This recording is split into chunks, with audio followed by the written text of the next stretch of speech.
is no fun, and the Twins have had their noses rubbed in it 10 straight times. They hope to break a losing streak of 10 here tonight in the middle game of this series with the Seattle Mariners. And we welcome you to Target Field, along with Bert Blylev, and I'm Dick Bramer. And within this losing streak, some bright spots. Chris Parmelee getting an opportunity to play on an everyday basis and taking advantage of it. You know, going into the winter, Twins have a lot of question marks, and guys are starting to find out if they can play at the major league level, and I think Chris Parmelee has proven that. Over his last 4 ball games, not only 9 for 17, he's getting some extra base hits. 3 doubles, a couple home runs, and picking up some RBIs. So far, so good at the major league level for Chris Parmelee, who's coming up from Double-A New Britain. When the Twins traded Delman Young, the idea was to take a look at Ben Revere in left and Art Span in center, but then Span had some migraine issues. He's back with the club tonight. Well, good to see Span in that leadoff spot here tonight, something that he's been wanting to do, and that's get back into the lineup. As you might imagine, he's thrilled to death to be playing baseball again. Very excited, very excited. I got a lot of emotions going on right now. You know, nervous, excited, scared, you know, all of the above right now. But definitely something that I wanted to do was to get out here before the season was over and see how it feels. Well, hopefully it'll feel good. Good to see Span back in that leadoff spot. Something that he needed to do is make sure that as the season winds down, he gets back out there. Twins need to win a ball game, folks. They're going to try to get it done here tonight. When we come back, we'll talk about a hero to a lot of people in baseball, the great Roberto Clemente on Clemente Day.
North is brought to you by your local Northland Ford dealers.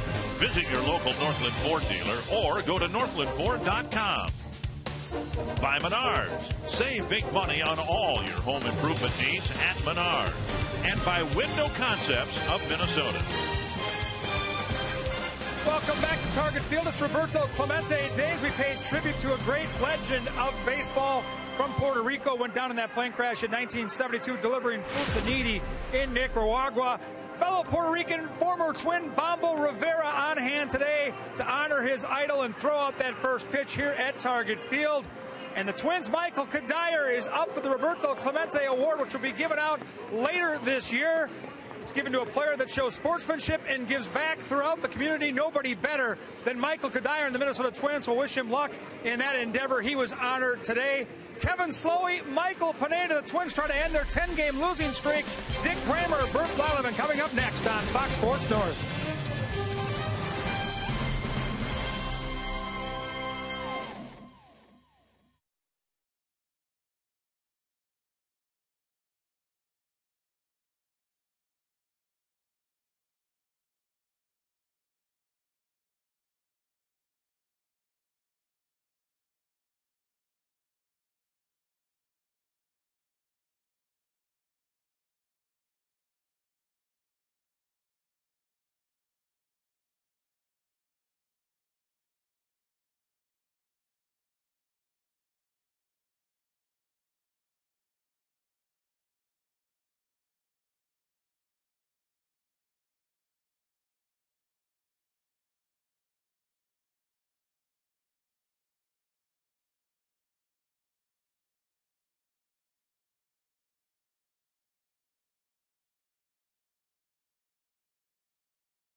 And the Twins take the field hoping to end a long losing streak, hoping to beat the Mariners, a team that knows all too well how crippling a long losing streak can be.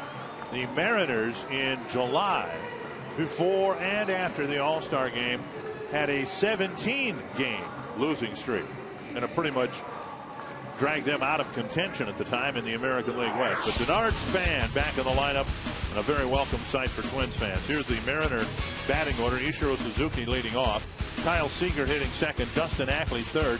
Mike Harp with a 5-hit game last night. Then Justin Smoke, Miguel Olivo, Adam Kennedy, Alex Liddy, and Trayvon Robinson. That'll be Kevin Slowey on the mound here tonight, making his 7th start, his 13th appearance. What he's looking to do is be part of a Twins win this year. In 6 starts and 6 relief appearances, the Twins are 0-12. As a starter, Kevin Slowey has struggled. 0-6 in his first 6 starts with an ERA over 7. Making his 5th career start against the Seattle Mariners, 2-1 with a 3.51 earned run average. In his first 4 career starts, 2-0 here in Minnesota. So, as unpredictable as this game is, it would make perfect sense, wouldn't it, for a guy who hasn't pitched in a Twins win to be the stopper of this long losing streak. Northland Ford defense for the Twins. Revere, Span, and Benson in the outfield. Valencia, Plouffe, Dinkelman, and Parmelee, the infielders. Rene Rivera catching. Well, it hasn't been the first inning for Kevin Slowey in his starts. It's after that. He has started off extremely well as a starter in the first inning in his first 6 starts. He's only given up 1 hit. He's only given up 1 run. It's the second on that has been Kevin Slowey's problem. Slowey, a control-type pitcher, Doesn't walk too many batters. Here's Ichiro. Hit the first pitch of the game last night for a triple. He fouls this first pitch back over the net, strike one. Now, Slowey with only 5 walks in 47 innings pitched. Inside, 1-1.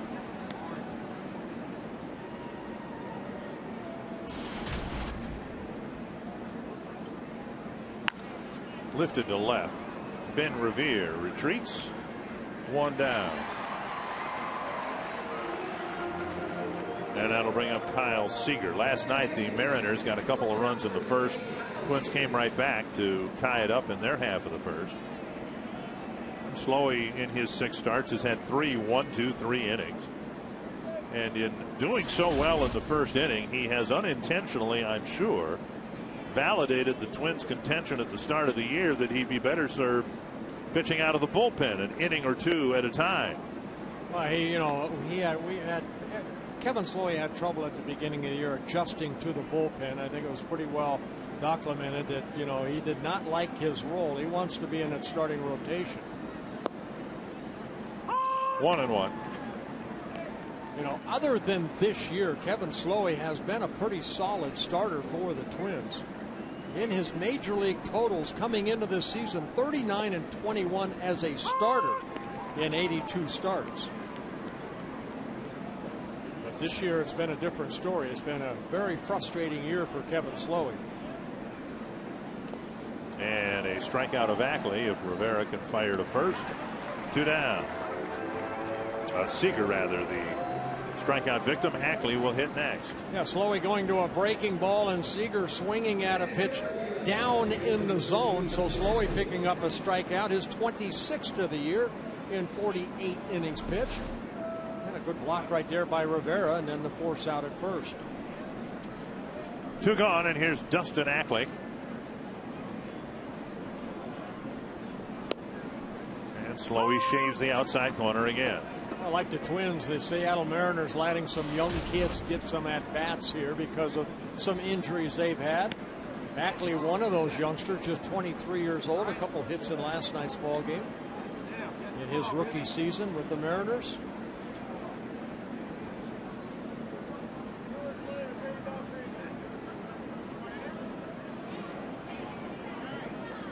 One and 1. 2-1. Well, you see so many guys with different batting stance. Ackley, almost his feet are almost together in the back of that batter's box, and then he'll stride toward the pitch. 3-1.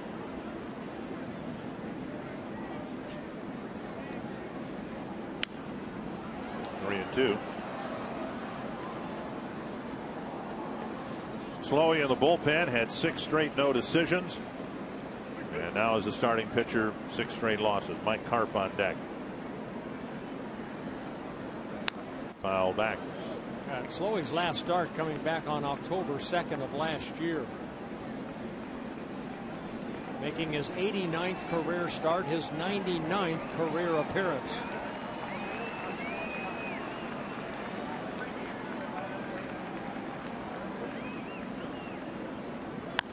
Popped up, and this one's spinning over the Seattle dugout, out of play.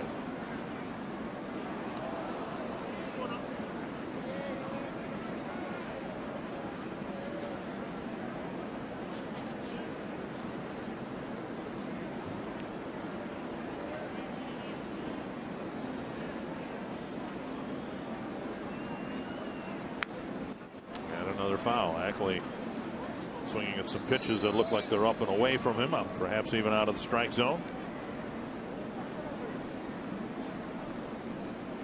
Ackley with 37 walks and a little over 300 at bats. And a slow breaking ball gets a swing and a miss.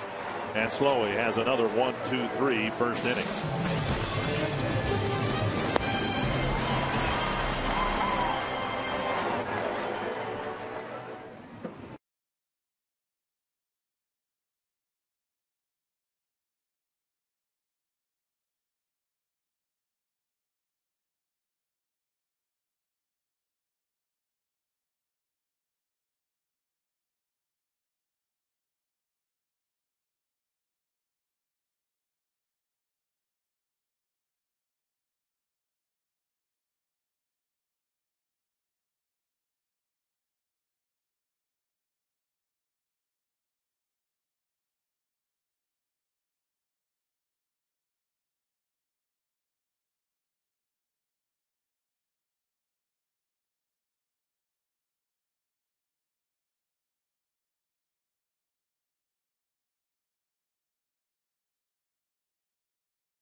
thrilled to have Denard Span available to him once again.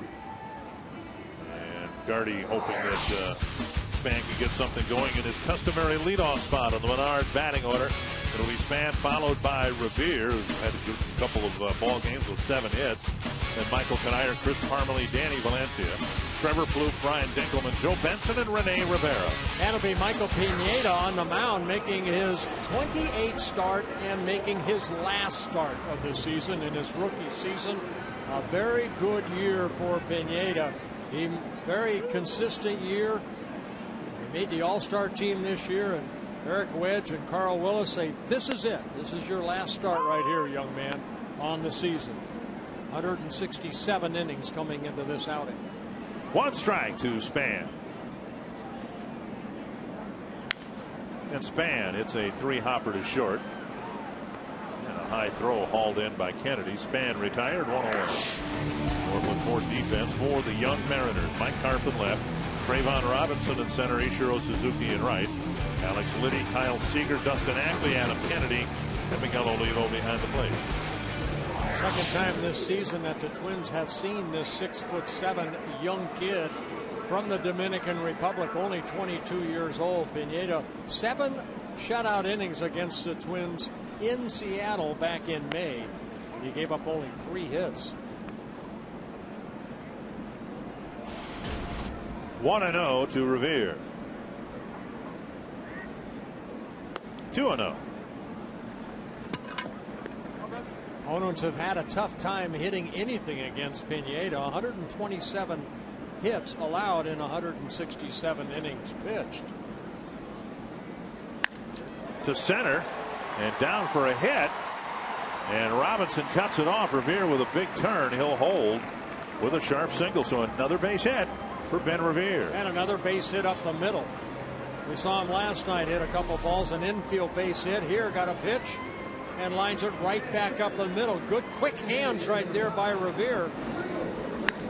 And the Twins get their first hit.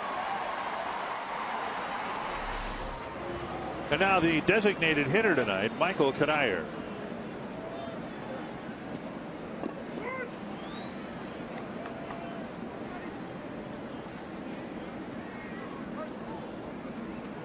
Revere's been running wild on the bases over the last few ball games, and he's checked right away by Pineda.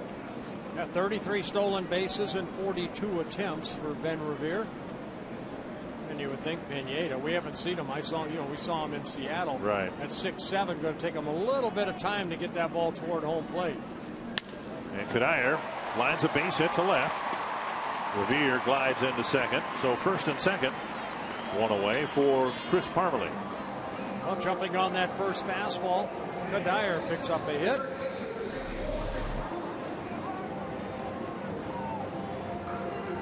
Not a lot of movement on the fastball, about thigh high.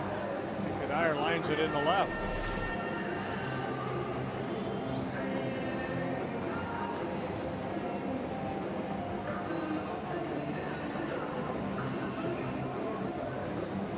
Parmelee, the hitter. We showed you the numbers at the top of the show about Chris Parmelee. Currently, the last 4 ball games swinging a hot bat, and he really has ever since he got called up from Double-A. His 13th major league game for Chris Parmelee. Up and away, ball 1. A lot of things to like about Parmelee. For me, not the least of which is his walk-up music is ZZ Top.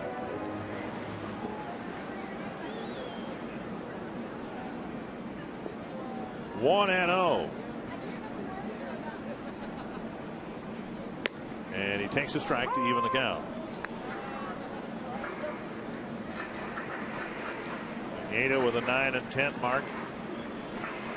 Mariners, as much as they've struggled, are imagining a long front of the rotation led by Felix Hernandez and Michael Pineda.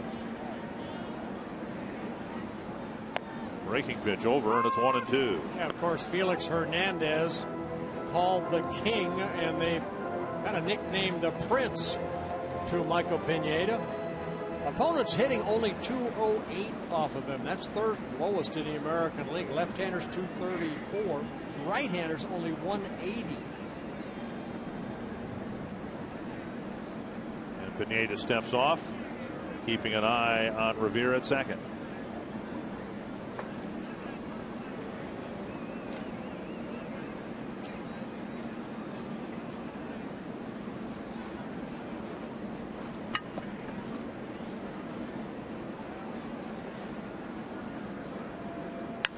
Lifted down the left field line and over the tarp, out of play.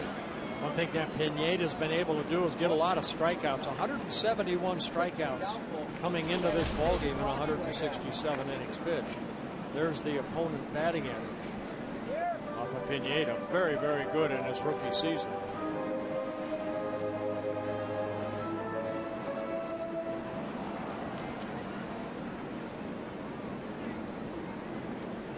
One and two to Parmelee. Seager sneaking behind Revere, but no throw.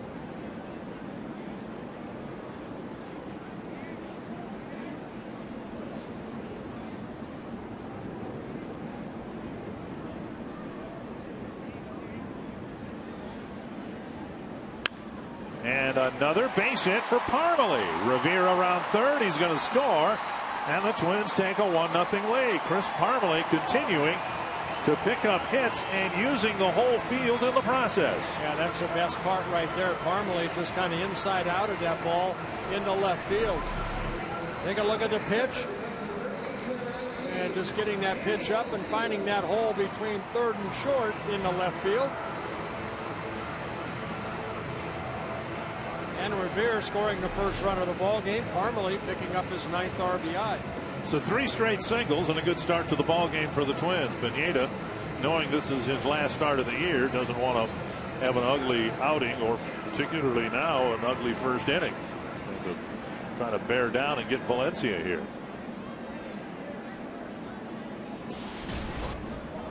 Valencia made the last out of the ball game last night in the 9th inning.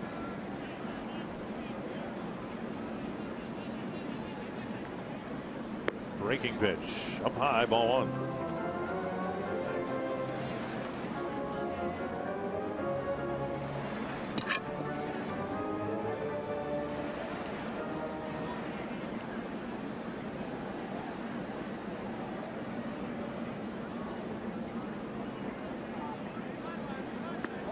Just a rhetorical question. I don't expect you to have the answer, although you may have it in your book someplace. Have the Twins had a 3-run home run since the All-Star break? It seems like there hasn't been one. Well, one thing about Pineda is that he started off really good. I mean, they put the name Prince on him right away because of what he's able to do in the first 12 starts. 6-3. Look at that great 2.33 ERA. But since June 6th, you know, after his last 15 starts, he's struggled a little bit. He's come back down to earth a little bit. And the Mariners look at those numbers, and they've got a youngster who's building up his innings pitch level. What's the rule? 20%, 25%. Most organizations don't want a young pitcher to pitch more than 25% over the number of innings he pitched the year before. 2-0 to Valencia and a high pop up to short left field. Carp with the catch, 2 down. Hey, Ron Coomer, you know, the first time around, nobody knew what this guy featured early in the season. My goodness, he had an explosive type fastball, hard slider. Well, he's come back down to earth a little bit. He's come down to earth, and we've seen the slider already, and it looks good. Fastball has some movement, but as I'm watching the first inning, I watched him throw in Seattle. We were on the trip, and his fastball was unbelievable. Had some upshoot to it and was really hard, you know, to me. And you wonder if this is his last start for a reason. He was throwing 94 to 96 in Seattle. Tonight so far, as you look right here, we're at 88 to 89. That's a big difference. Right. You know, innings pitched, maybe this is the most these young guys ever pitched. He's running out of gas a little bit, but mid 90s to high 90s to now throwing 89. I would be concerned about that if I were the Seattle Mariners. 1 strike to Trevor Plouffe. Check swing, I think. 1-1. Yeah, at the top of the screen, we showed you how hard he's thrown tonight. Fastest at 90, and I know back in Seattle, I mean, he was at one time they clocked him at 100 miles an hour. So yeah, as long as his mechanics are good, you know, he should be fine. Good off-speed pitch right there, just missing down. 2-1. Pretty good pitch right there. Adrian Johnson, the umpire behind the plate here tonight.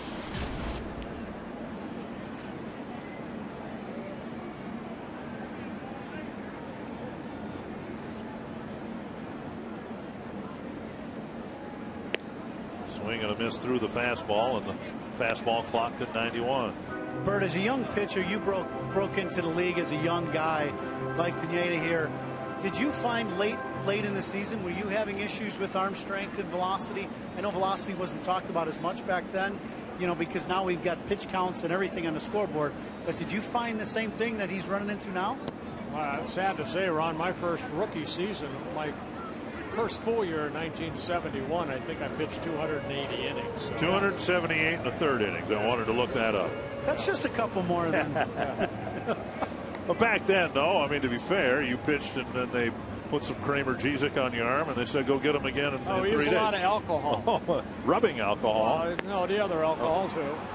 Plouffe swings through, strands a couple of runners, 3 straight singles, gets the game's first run.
Going to the second inning, Kevin Slowey will face the middle of the Seattle lineup. Mike Hart, Justin Smoke, and Miguel Olivo.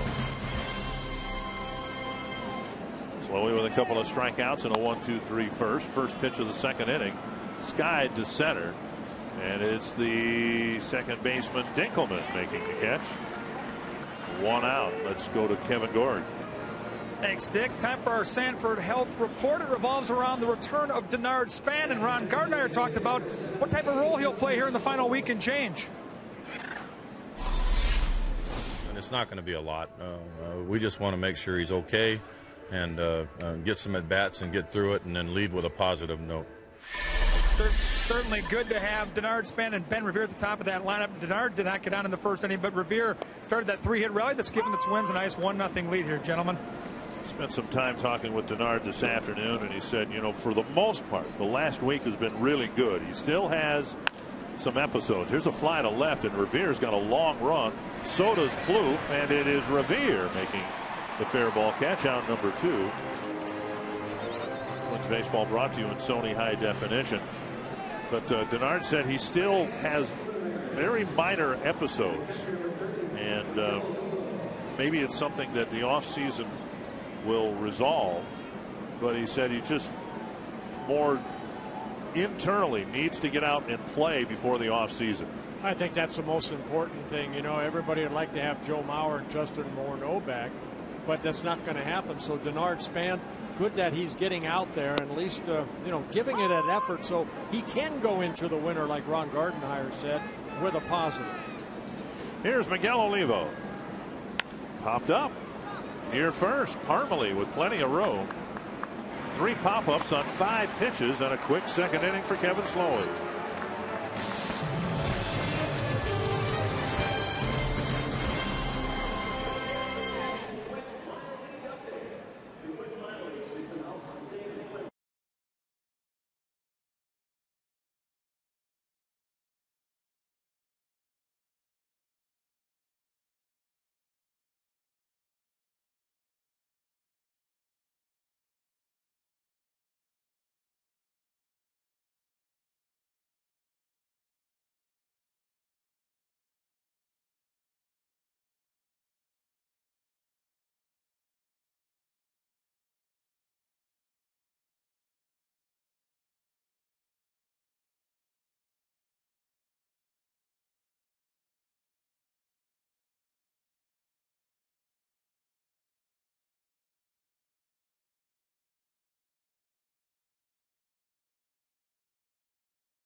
Wondering which young Twins hitter has impressed us the most since the September call-ups. I'd have to say Parmalee, has really kind of stepped forward. I think Joe Benson is someone that I think there's a lot of potential right there. I actually talked to Tom Verdansky this afternoon about Joe Benson and Parmalee, and he said, you know what, he likes Joe Benson, but he knows that he's kind of a hyper type guy, where Parmalee is kind of a guy that just rolls with it. And Bruno likes both these guys. Ron Coomer. Brian Dinkelman takes ball 1. Guys, when you look at all 3 of these guys, Dinkelman being 1, Benson coming up, and Parmalee, all 3 kind of different hitters. Parmalee, as you guys just talked about with the base hit, the left field, using the whole field. I would really like to see Benson be able to fire down on the ball, but all 3 of them have made an impact since they've been here, and it's fun to watch young guys come up here and have a little success. 1 strike and a ball to Dinkelman, and he taps it foul. You'd have to say Parmalee, I would guess, because of the results we've seen, but within Benson's kind of hot and cold outings here, you can see an awful lot of tools that can really foreshadow a great major league career. I guess defensively, although Parmalee's made a couple of errors and they've both been costly. Ron Gardenhire talked about it today. He's improved vastly with the glove at first base. Yeah, he was out early this afternoon about 2:30 taking some ground balls. Scotty Alger was over at second base with the fungo, hitting him balls toward first base, working on that little short hop. So it's a daily process for all these young kids. And again, credit the coaching staff for being here at 1 o'clock in the afternoon to work with these kids. What's new? Another hit through the hole to right for Dinkelman. Dick, have we ever had a singles hitter have a shift? My gosh, I was kidding with Brian in the clubhouse today. I was calling it the Dinkelman shift last night. He says, yeah, he's heard about it. Texts from friends and phone calls that teams are going to have to play the first baseman off the line. I said the left fielder, bring the left fielder over there. Dinkelman with 19 hits now at the major league level, all of them singles. Bert, that's a long way to run from left field over here and then back, Those position players just like to go to our spot and stay there. Well, here's Joe Benson, who had the one really good game a week ago. A few games ago, I guess it was over the weekend against Cleveland. 4 hits, 3 extra base hits. And we've seen a lot of strikeouts from Benson. A .227 average with 44 at bats, 15 strikeouts, or roughly Minnesota math.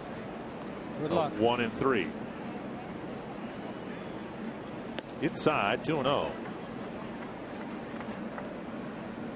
Dick, I had a chance to talk to Benson's high school baseball coach who worked for me at Swingtown years ago, and asked him about Benson.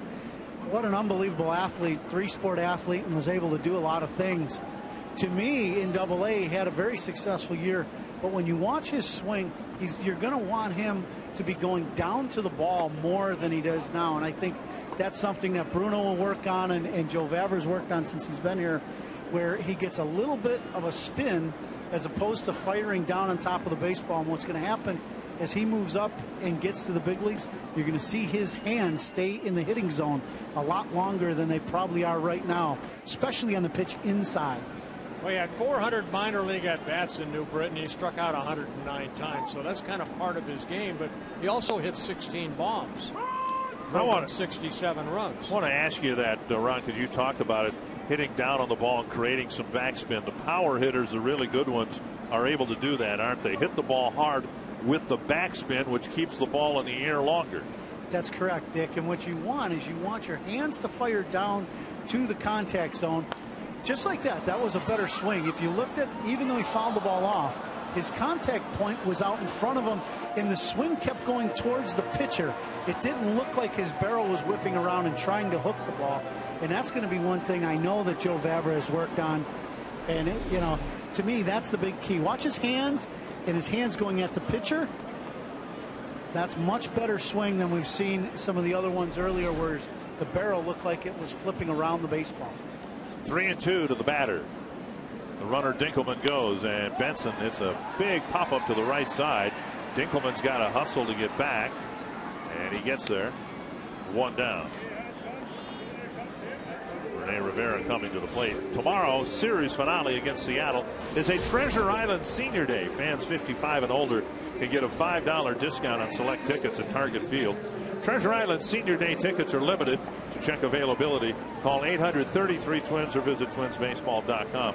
Also, remember that the Budweiser Clydesdales will be on hand pregame on the plaza and on the field for the national anthem. And come out and watch the Clydesdales, but more interestingly, Kevin Smith of the Twins is going to be walking behind the Clydesdales, I understand. Oh, that's perfect. Got the right guy.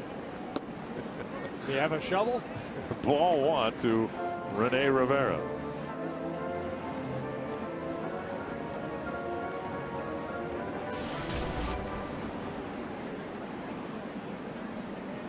Twins with 4 singles in their first 8 plate appearances. Dinkelman goes, swung on and missed. Olivo's throw. Save, a missed tag at second by Ackley. Good throw. Here comes Eric Wedge. Ackley kind of fell down as he received the throw, and Gary Cedarstrom said he never tagged him. Well, Dinkelman he slid on the outfield side. Take a look at Olivo's throwing out about 25% of base runners. It's a good throw right there, but sure doesn't look like Ackley made contact with Dinkelman. This will give us a better angle right here. Yeah, went around this glove. Pulled his left arm back to avoid a tag and then reached out for the bag. So Dinkelman with his second stolen base of the year. Now, a pitcher's allowed to do that. The manager came out. Pineda threw a toss to Olivo, and I thought I saw home plate umpire Adrian Johnson shake his head from side to side and say, hey, you can't do that. No, you're not supposed to. 1-1. Swing and a miss by Rivera. 1-2. Well, Rivera originally signed by the Seattle Mariners back in 2001 out of Puerto Rico. Came up with Seattle up and down for 3 seasons, 2004, 5, and 6. Backhanded by Olivo. 2-2.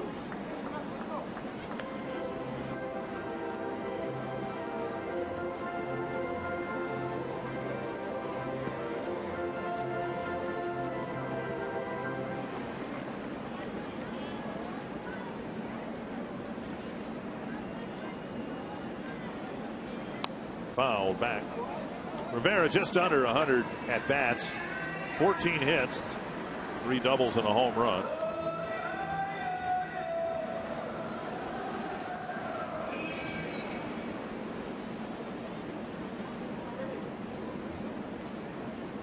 Trying to get Dinkelman in from second base.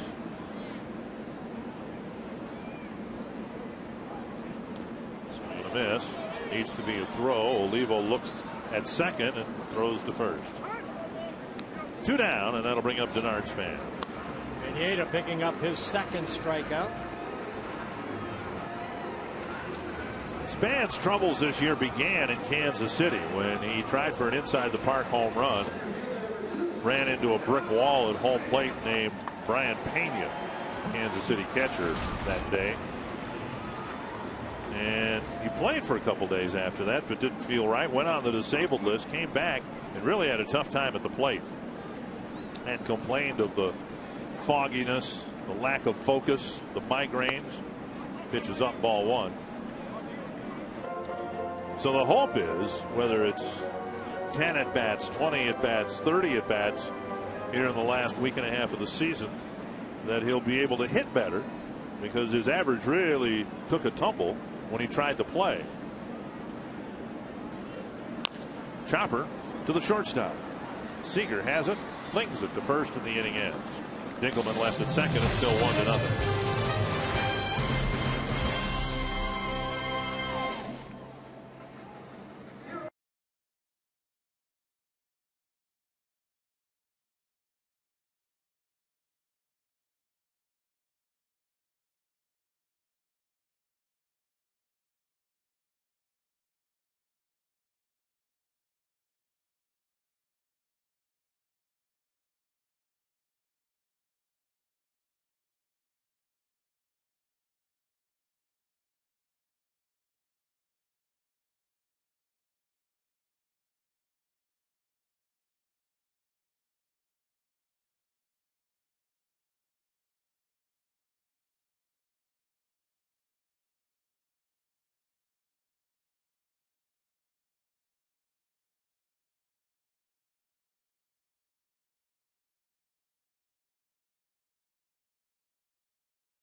Explore Minnesota. Visit exploreminnesota.com to plan your next Minnesota vacation today.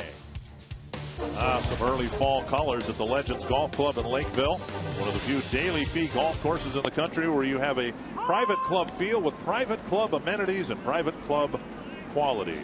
Not too far from Mystic Lake Casino. Kevin Slowey with a really good first 2 innings. A strike, now a ball. Adam Kennedy, the batter, leading off the 3rd inning, and we're very happy to have former Twin Bombo Rivera joining us here in the booth to help acknowledge and celebrate Roberto Clemente Day. And Clemente, a very special hero, Hall of Famer as a baseball player, but as a humanitarian, a Hall of Famer as well. Great to have you back in Minnesota, Bombo. Thank you very much. For me, it's an honor to be here in Roberto Clemente Day, which for Puerto Rico, we remember Roberto as a national hero, outstanding humanitarian, inspiration for all the natives, as well as a man who was able to solve the human, social, and political challenge that life presented him.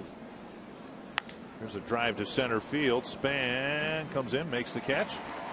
1 away. Well, let's go back to the late 70s and remind everyone of Bombo Rivera's career with the Minnesota Twins. Look how young you were. 1978 to 1980, Bombo. You had a chance to wear a Twins uniform and had a lot of fun out in that outfield, didn't you? Wow. It's been a long time. Great fans. Those years have a great experience. Share with the fans, and that was so special for me. And be back here again tonight. It's better, especially on the special day in Roberto Clemente, which I thank you guys for giving me the opportunity. Thank you a lot. Well, Dave, you were a legend here. You had a song written about you, The Legend of Bombo Rivera. That's right. When I came here in 2005, we went to our lunch, and I met these people. And say, Bombo, how are you? About if I write a song about your name. I said, well, I don't have no problem. So all of a sudden, boom, it wasn't a big board. That was the say. But for me, it was experience. I think I find out that in Puerto Rico was the first player that did write a song about the nickname, Bombo. How about that? So Roberto Clemente didn't have a song written about him, and here Bombo Rivera has a song written about him. That's something else. All right. There's a strikeout of Alex Liddy, out number 2. Now, I need to ask you this because in rookie ball in the Expo organization, you were a roommate of Jerry White's. And so I talked with Jerry today, and he asked me to ask you about your nickname, the Pillsbury Doughboy. Jerry, what a roommate. We had a great experience together. And Jerry was one of my best friends in the minor leagues because we share a lot of times. And especially was a roommate, so I cannot tell you a lot of things, but I'm going to tell you something. Bombo means pop-ups. Pop-ups? That's right. Is that right? That's right. Now, what is your real name, Bombo? Well, for you guys, Jesus is special. My dad named me, and my mom, Jesus. But Bombo means pop-ups, where I got that in Little League I was only 7 years old. I grew up, my friend had a friend. They were working together. They said, you know, Jesus, I got to put your son name Bombo because all the things are coming down to the field. What's the game? He hitting pop-ups. So he Bombo from now on. And that's stuck. Believe it or not. And that's stuck. How about that? That's right. Inside, and it is 2-2. Well, you were busy today. Signed some autographs at the Majestic Clubhouse store here at the ballpark at the Kirby Puckett Atrium. And I know you went to Academia Cesar Chavez to talk to the students about the importance of education, and donated 100 jerseys. There's a call, third strike. Well, today, Kevin Slowey has 4 strikeouts, and he's got 5 bombos and a perfect first time through the batting order. Bombo, great to see you. Thank you. Good luck to you guys this year. See you. Nice to meet you. Bye.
The window of concepts of opportunity. The window of opportunity is Ben Revere. Since he's been called up in mid-season, he's really swung the bat really well. And guys, One of the things about Ben is, and we talked about it earlier, is getting his hands in the hitch in his swing out of there early. Right there, he got it didn't get it out of the way early enough, and because of that, he had to rush, and his swing gets a little long and slow. You see a lot of body movement going forward right there. To me, all hitting coaches, when you got a guy that swings and has a hitch, that hitch has to be done before the pitch is coming, so you can recognize the pitch after that happens. To me, that's one of the small things that Ben Revere will have to work on, but he sure has made an impact since he's been here. Well, he's brought a lot of energy with him too, and that's what I like about what I've seen out of Ben Revere. Gets on base, creates some havoc on the base paths, but he's got that daily energy, the Kirby Puckett type of attitude of loving to wear the uniform and doing the best you can when you're at the ballpark. Well, you just saw it in a little stroll through the dugout. He walks by the manager, he gets a grin. He walks by the trainer. Dave Prumer grins back at him. Boy, especially when you're going through a 10-game losing streak, it's nice to have some fun with the people you're with, if that's at all possible, losing all those games. Foul back. Well, you can't do anything in a game of baseball about what happened yesterday. All you can do is come to the ballpark, work hard, and hope things work out. Well, they haven't in the whole, ramification of the season for the Twins, but that's yesterday. And you talked about it before. If hard work will make things better, these guys will be fine, because I try to tell people all the time, this coaching staff is the hardest working coaching staff, I think, in the game. Cuddyer is retired on a ground ball, 2 down. And that'll bring up Parmalee. Visit the official online shop of the Minnesota Twins at twinsbaseball.com. Browse the largest online selection of authentic team gear, including official caps, t-shirts, jerseys, collectibles, and more. You can get your team gear straight from the source. Shop the twinsbaseball.com shop. 2 down in the third. Here's Parmalee. Slashed a single to left. Drove in the lone run of the game so far. Well, one thing we've noticed just in this a couple of at-bats for Parmalee, and I'm guessing it's by design. You've talked about Parmalee being a low ball hitter. Every one of Pineda's pitches are up around the belt or above. They're, it appears, trying to work him up to see if he can hit pitches up in the zone. Fouled away. He left a breaking ball over the middle of the plate. 2 strikes. Well, it's complete opposite. I mean, as a pitcher, you're taught to create that downward plane and create that angle toward the plate. But you do have certain hitters that are better low ball hitters. So, you have to try to elevate that ball and see how he does. Again, this is all an experiment. Pineda's never faced Parmalee, and Parmalee has never seen Pineda. Fastball up, 1-2.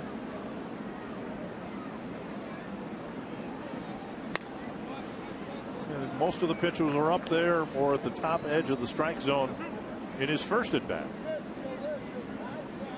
Sometimes it's by design, sometimes it's just a pitcher trying to rush a little bit like that. Well, now 3-2 with Valencia on deck. Now, what I mean by rush is just, here's a young kid just trying to overthrow a little bit. And when you overthrow, you're always constantly up in that strike zone. Well, there's ball 4. And that pitch, too, was up. So teams have tried to pitch Parmalee low, and they've paid the price. And the Mariners, at least tonight, seem like they're trying to attack him upstairs and see if they can get him out up there. 2-out walk gets Valencia to the plate.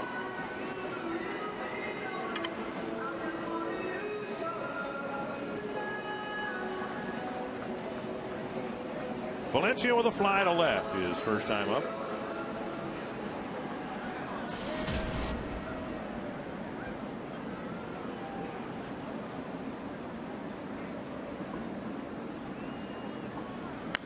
And a pop-up. A bombo. And it ends the inning. We head to the 4th. It's 1-0. The folks up on the Budweiser roof deck keeping warm.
Series tickets, compliments of Scott's with this warning. My opinion, I think the World Series is going to be played in Philadelphia and Detroit this year. I'm really bullish on the Tigers now. Well, the Yankees' victory over the Rays, the Yankees are going to postseason. Yep. No surprise, but they have clinched a playoff berth here this afternoon, playing a doubleheader. Won the first game 4-2, and ahead of the Rays 1-0 in the second game. And Boston's leading the Orioles 4-2 in the sixth inning. If the Red Sox win that game and if the Yankees sweep the Rays, that would be a big game-and-a-half swing in Boston's favor.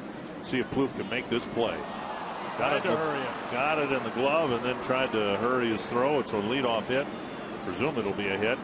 The first base runner for the Mariners. That should be an error right there. That's a play that has got to be made. Plouffe just going to his right a little bit, and then knowing that Ichiro is running, this has got to be a hit, an error right there. And they do give him an error. Okay.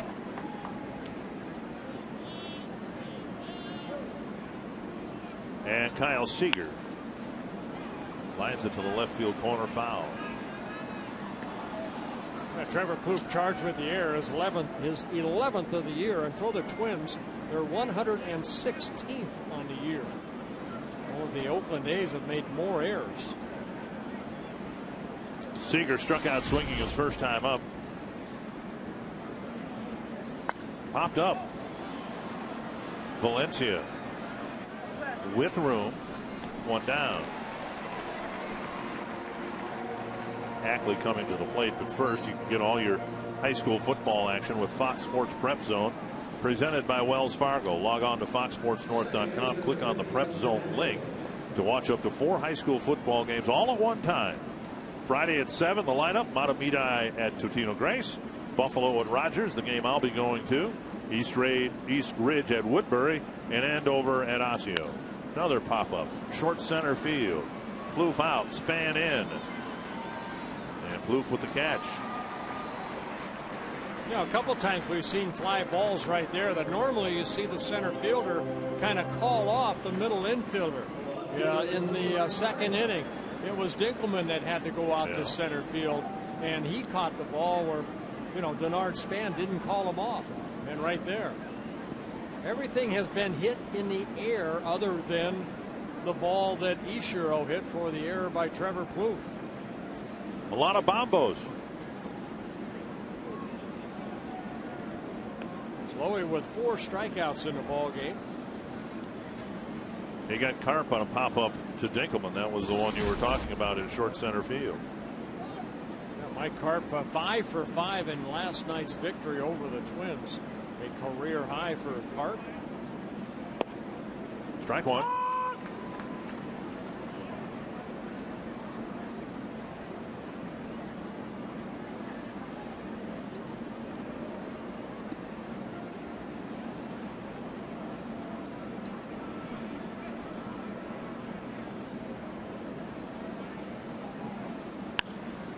Another fly ball to short left. Revere calling for it. 4 batters to the plate, but Slowey throws just 8 pitches in a scoreless fourth.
Reno. The best stories start here. And by AT&T. 4 singles for the Twins. No hits at all for the Mariners so far. Good outing for Kevin Slowey. And we go to the bottom of the 4th inning. Trevor Plouffe, Brian Dinkelman, and Joe Benson. Twins hoping to end a 10-game losing streak. Hoping to pick up a win tonight. 3 more wins and not end up with 100 losses this year.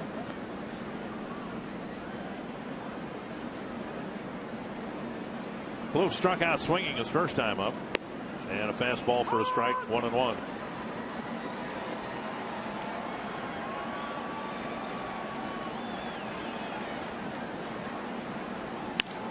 And through the hole, single to left for Plouffe, a leadoff hit here in the 4th. Pineda left a slider up right there, and Plouffe jumped all over it. Twins get their 5th hit of the ball game. And we got a wild bird flying around. Almost looked like a duck. Is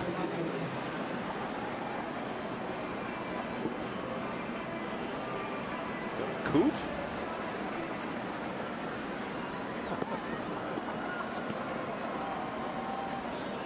Here's Brian Dinkelman, who got another base hit through the hole to right. Now the hole even bigger with the runner at first. Swing and a miss.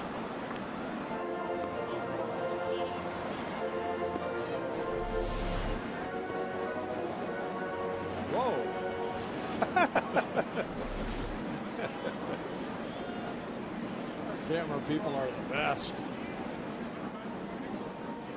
Inside, and Olivo gets the glove on it and deflects it straight up in the air. So Plouffe advances to second. Yeah, wild pitch will be charged to Pineda. That's his 9th wild pitch. Watch Trevor Plouffe, seeing that that ball gets over the head of Olivo, scoots over to second.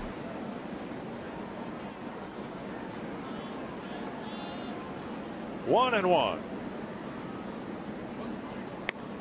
And now 2-1. All right, you're in a situation like this. Most people in the ballpark know what Dinkelman is going to try to do here. Pull the ball on the ground. You're on the mound. You pitch differently. Well, if I'm going to go in, I'm going to go hard in and then try to get that little sinker away. Make him pull that ball the other way. But that's not what Brian Dinkelman has been able to do. Here he pops it straight up. Olivo, if he doesn't step on the bat, should make the catch. One down.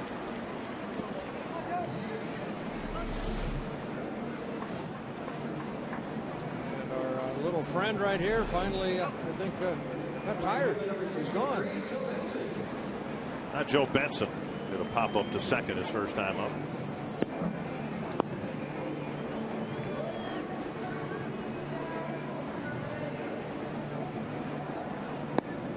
I don't think, to follow up on a point Ron Coomer made earlier, I don't think we've seen the electric stuff from Pineda that we saw at Safeco Field earlier this year.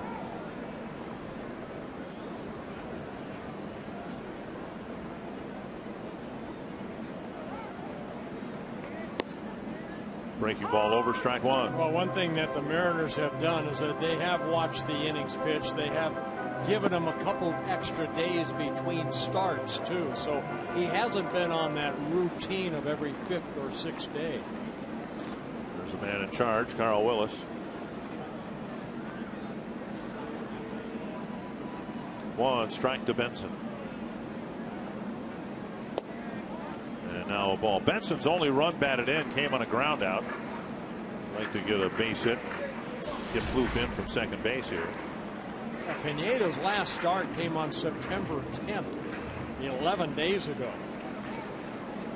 Pitched 8 very good innings against the Kansas City Royals. Lost that ball game 4-2. Missing the inside corner, and it's 2-1. And he, like a lot of the Seattle starters, just not a lot of run support throughout the year. So even though he is 9-10 on the year, got that ERA at 3.72. That's very good in your rookie season.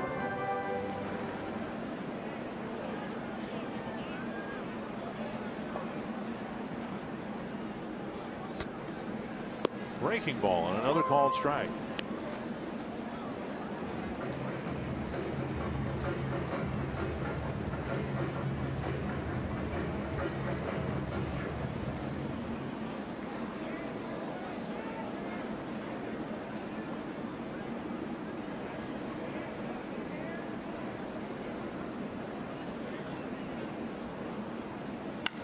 driven hard to center field.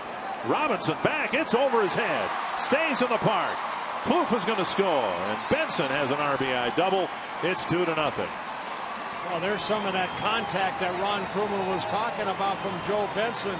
That ball down in the strike zone, and Benson just jumped all over it. His 6th double of the year. Look at that pitch, thigh high, and Benson hitting it straight away center. So there's some of that power over the head of Robinson. Benson picking up just his 2nd Major League RBI. And the Twins take a 2-0 lead. Good at bat. Here's Rene Rivera. So Benson with his first run-producing hit. A crisp double to straightaway center field. Fastball down and away.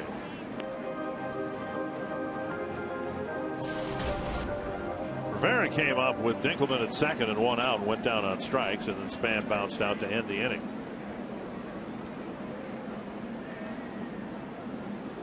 Open away 2-0.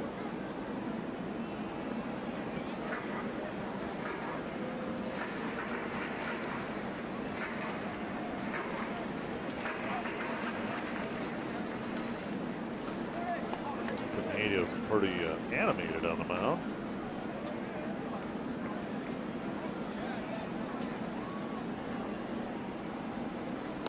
3-0 with Span on deck.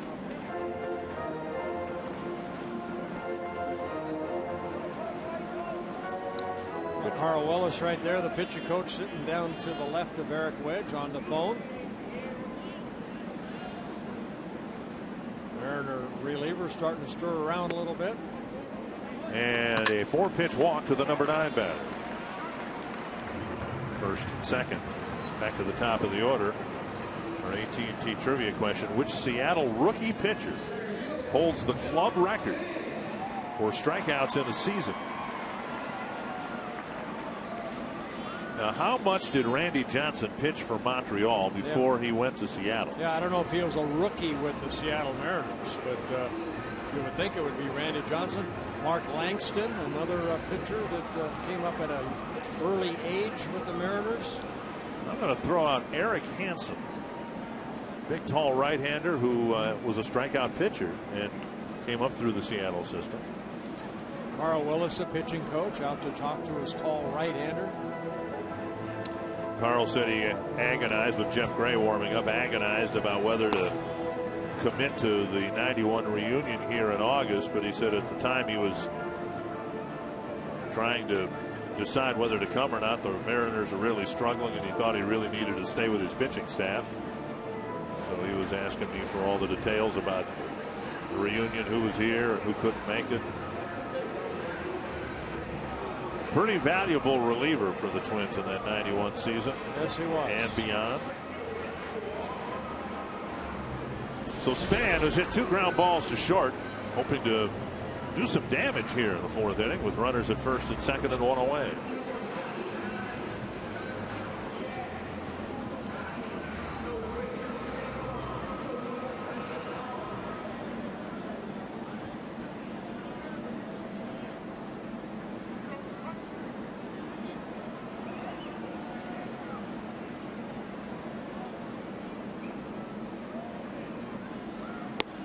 Fastball taken at the knees.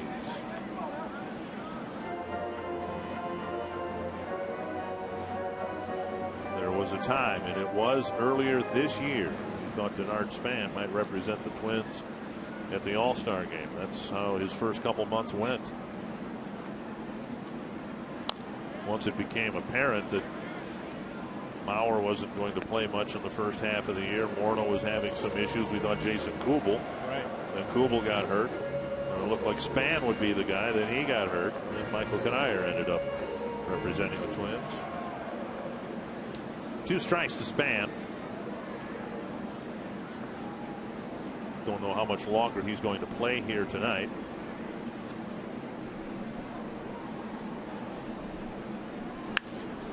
Driven foul. I think what he needs to do is exactly what he's doing right now. See the pitches from the pitcher. And You know, Spann himself said that that's a little bit part of the concussion part, the headaches that he's had. It's the focus at that last second of watching that rotation of the ball and being able to react to it.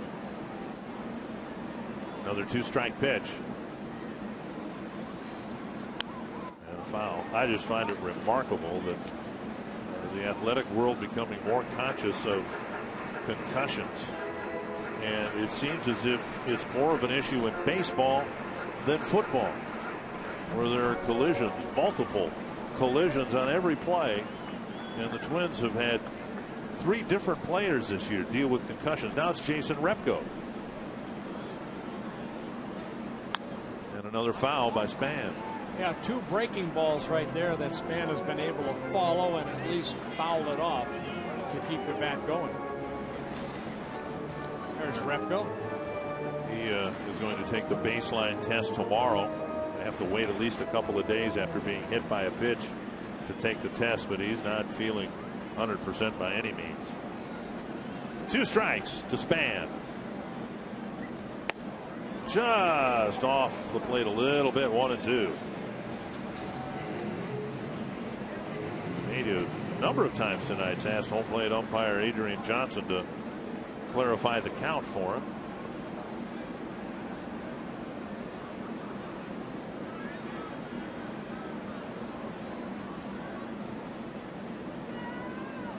And you want to do that if you're out on that mound and you're unsure. You want to ask that home plate umpire. You don't want to always look at the scoreboard because they may be wrong.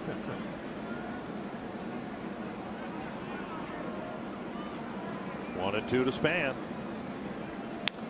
He's staying alive. Yeah, good at bat for Denard Spann. 7 pitch at bat so far. And what you say makes a lot of sense. Here's Spann, whose game is taking pitches, keeping at bats alive. The more we see at bats like this, I think the better off everyone's going to feel that he's kind of back to where he was. The better off he's going to feel. Right. Another 1-2 coming.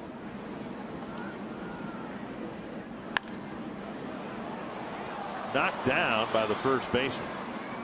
And it's out number 2. Both runners advance.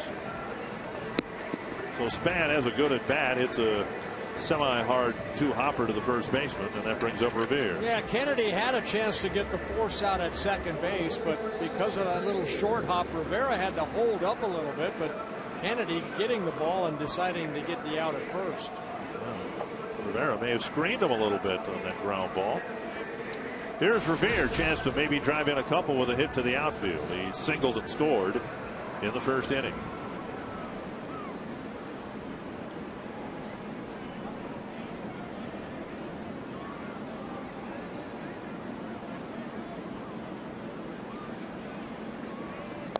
Breaking ball, strike 1.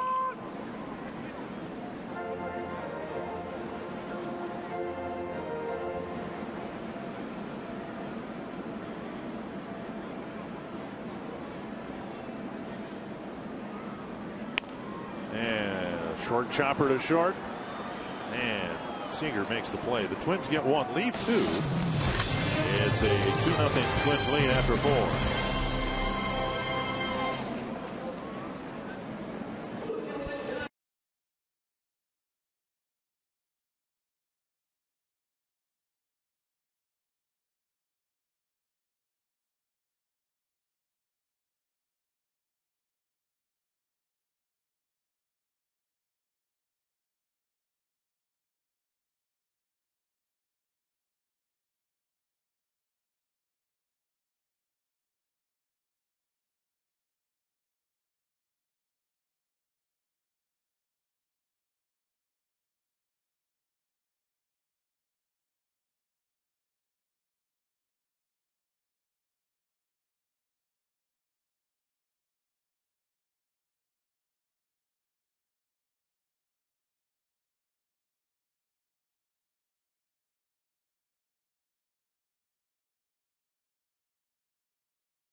It's 2-0 Twins. We head to the 5th inning. Kevin Slowey's been very, very good here so far tonight.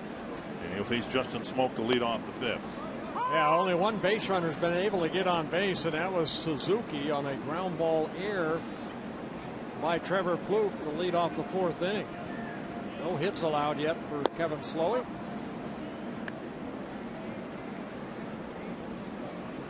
Rene Tassoni now in left field as Ben Revere moves over to center. So Denard Span has 3 at-bats here tonight. Didn't get a hit, but he should feel good about that 3rd at-bat and how he looked kind of vintage Denard Span during the whole at-bat. 2-1 to Smoak. He'll be followed by Olivo and Kennedy. Pulled foul, 2-2. Oh, my. That's why the ball boys have to wear helmets. Wicked hop.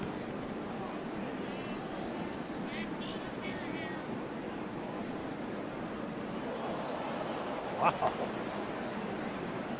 2-2 to Justin Smoak. Bouncer to second. And a ground ball out, the first so far in the ball game for the Mariners. Let's take a look at Smoak, who lined this ball toward the ball boy. Take a look at the ball boy playing the ricochet. Watch out. That's all we need is for the ball boys to start getting concussions. Thankfully, he's all right. 1 down in the 5th. Here's Olivo. And another pop-up. Revere's out in center field now. And a quick second out. You can vote for the Arby's Value Player of the Game. Text the word value followed by a space and the player's name to short code 234-234. The voting so far has Kevin Slowey in front.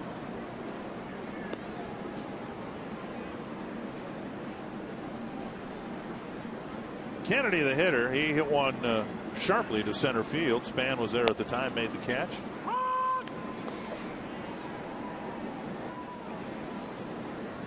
Slowey's had 3 1-2-3 innings. Would have had a 4th in the 4th, except for the error to Plouffe.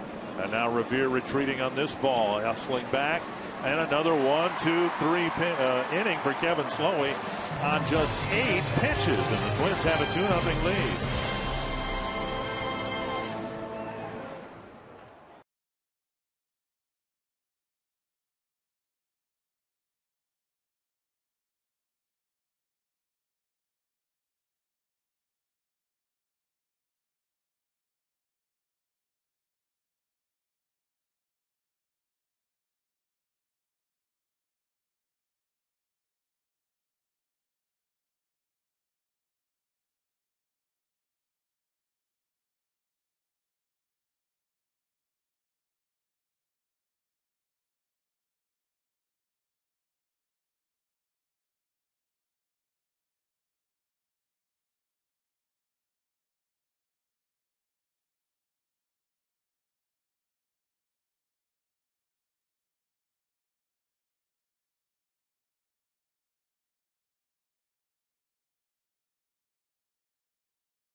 State Lottery winner circle.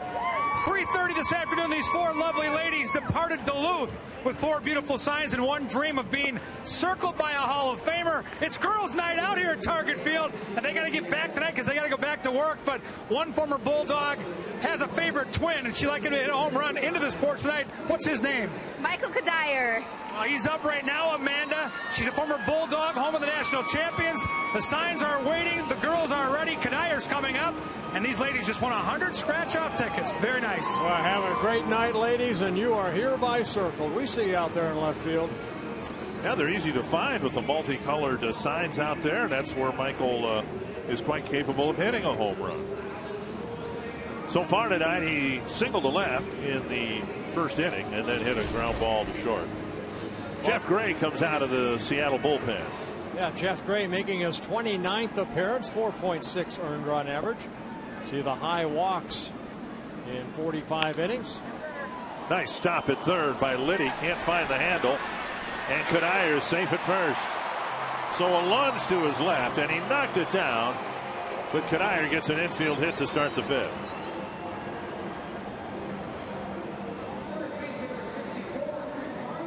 So Gray's first pitch, and it's a base hit. Now Kadire hits it sharply. Liddy going there. Now watch him try to get up, and then the ball kind of trickles out of his glove.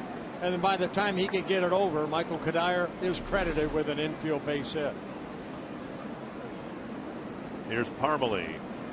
Drove in a run with a single in the first, walked in the third. We'll see how they attack him here. Down and in, ball one. It seemed like, by design or not, Pineda was working Parmalee up in the strike zone or beyond. I have to disagree. I just think that he was up, just overpowering his fastball and his slider. That's why I said by design or not. It just seemed that that's where all the pitches were. And Kadire dives back. We've seen Kadire the last week or so steal some bases.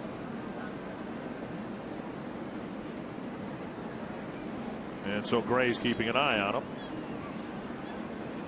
Gray coming from the Chicago White Sox, claimed off waivers by the Mariners from the White Sox back in the middle of May.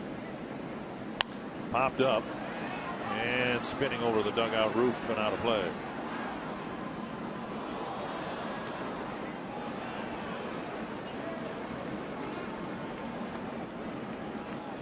One and one. Gray, 29 years old. He's pitched for the Oakland A's, the Cubs, the White Sox, now here in Seattle. Nice to see other teams' uniforms numbers climbing into the 60s.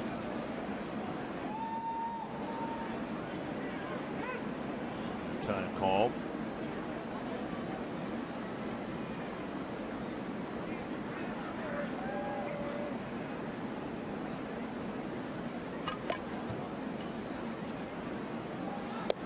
Swing and a miss, 1-2.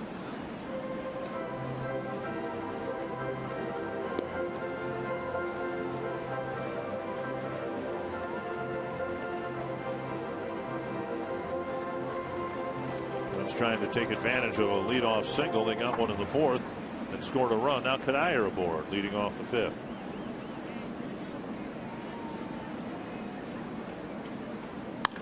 Poke to right, a base hit. Parmalee's second of the game. He's reached all three times. Kadire to third, and he's in safely.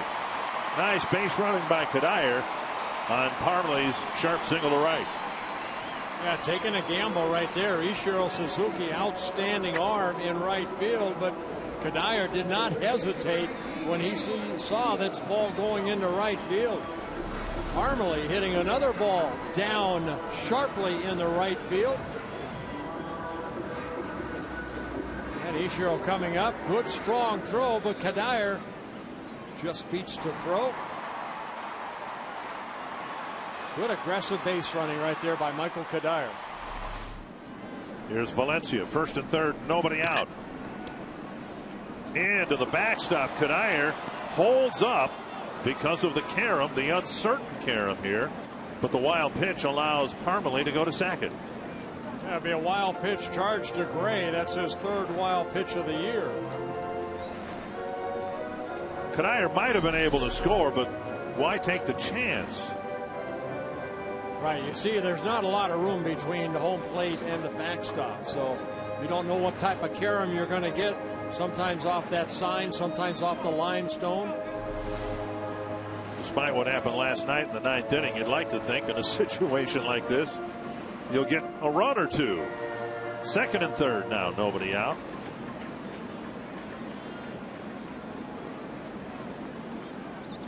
Valencia, the last hope in the ninth inning last night after the Twins filled the bases with nobody out, but couldn't get the tying run in. 1-0.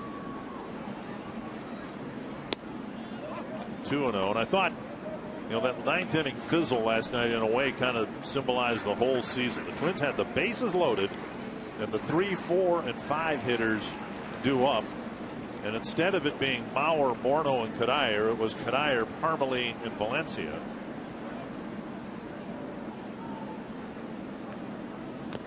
Three and 0, and I think any Twins fan would suggest to anybody else that the results would have been quite a bit different if the 3 hitters in the ninth last night were Mauer, Morneau, and Cuddyer. In a perfect world, that's the way it would have been, but it hadn't been a perfect world for the Twins. Sure has not. 3-0 to Valencia. First base open and Plouffe on deck.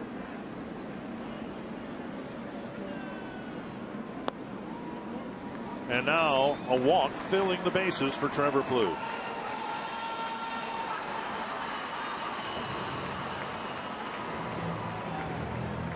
Mariners down 2-0, and Eric Wedge looks like he's going to bring the infield in here. Carl Willis looks like he's headed out to try to settle down as right-hander. Again, Gray, that's one thing that has been a kind of a pest to him, is a lot of walks. 21 walks now in 46 innings pitched. If you want to be a Twins season ticket holder, the only way to do so is to become a member of the Twins On Deck Circle. Currently 3,000 members strong and growing. You can sign up today, take advantage of exclusive benefits and future season ticket opportunities. To join or for more information, call 800-33-TWINS or visit www.twinsbaseball.com. Gray's first pitch hammered to the left of the third baseman, Liddy.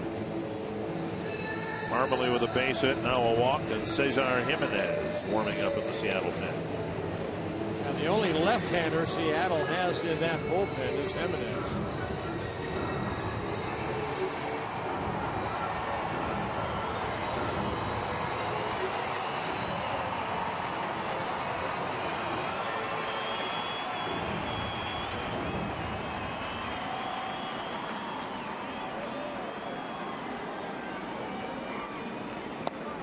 Down low, ball 1. Infield playing back, looking for the double play ball.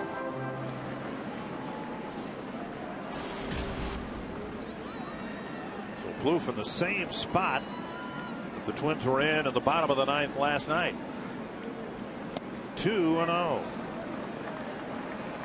Michael Cuddyer, ever accountable, took it all on himself last night, saying, I can't strike out in that situation. That's exactly what happened. Well, Plouffe's got to take a strike right here. Make him throw a strike.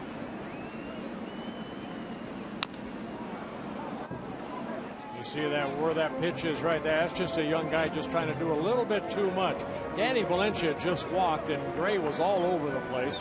First 2 pitches weren't even close, and then he swings at a pitch that's down in the strike zone. He makes contact with that. Might be a ground ball, might be a double play. You got to make sure in those situations you get a pitch you could drive somewhere. We saw that in the Cleveland series, though. The Twins had just gotten back-to-back bases loaded walks, and Plouffe didn't take a strike in that situation either. I think that's just inexperience. I know Ron Coomer can attest to that. That you sometimes as a young kid, you look at situations like this and it's so fast, and you just say, boy, I got to get a hit right here. I can drive in a couple runs if I get a good pitch, rather than wait back and wait for your pitch. And a number back to the mound, out there and out there. Plouffe ends up tapping into a double play. And you saw where that pitch was. It was down in the strike zone, and there's no way he's going to drive that ball right there. Well, and you're exactly right, Bert, and that's sometimes trying, like you said, to do too much and just not accepting what the game is giving you at the moment. And I think that's where all young players, that's part of the game and part of the learning process. You have the bases loaded and you're a young player and you want to do more than you really need to do, because the pitcher's the one struggling, not you. Well, Gray faces 4 men and might be able to get out of this rough outing unscathed if Jimenez can retire Dinkelman.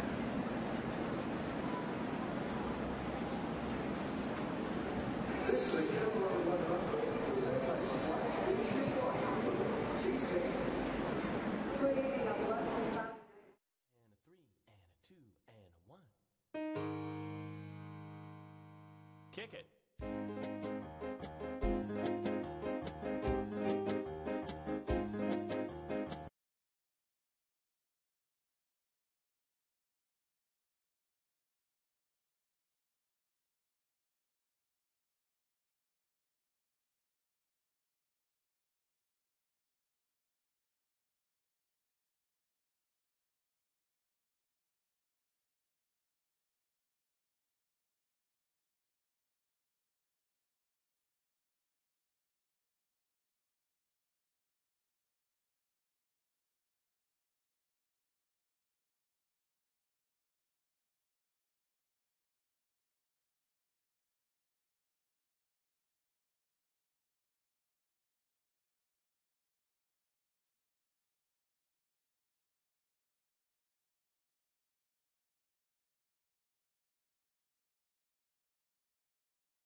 Chance to have a big inning in the 5th, still do, but they're going to need a 2-out hit from Brian Dinkelman.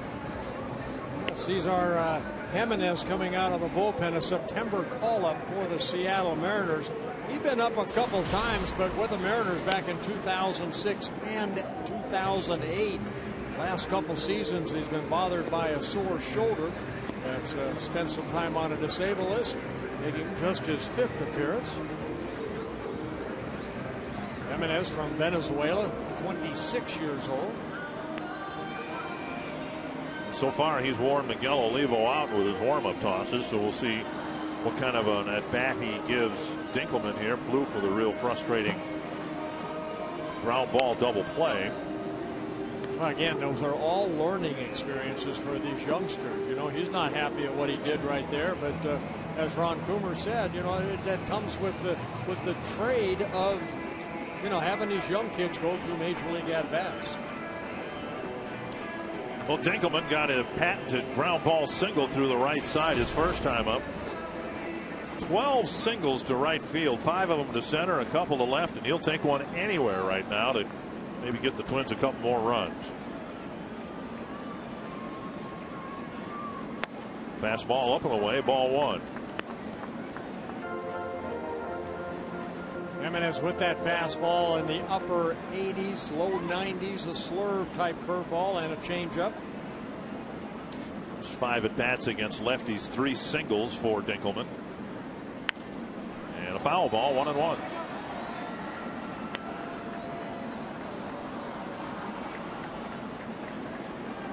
Dinkelman singled in the second, stole second, but was left there.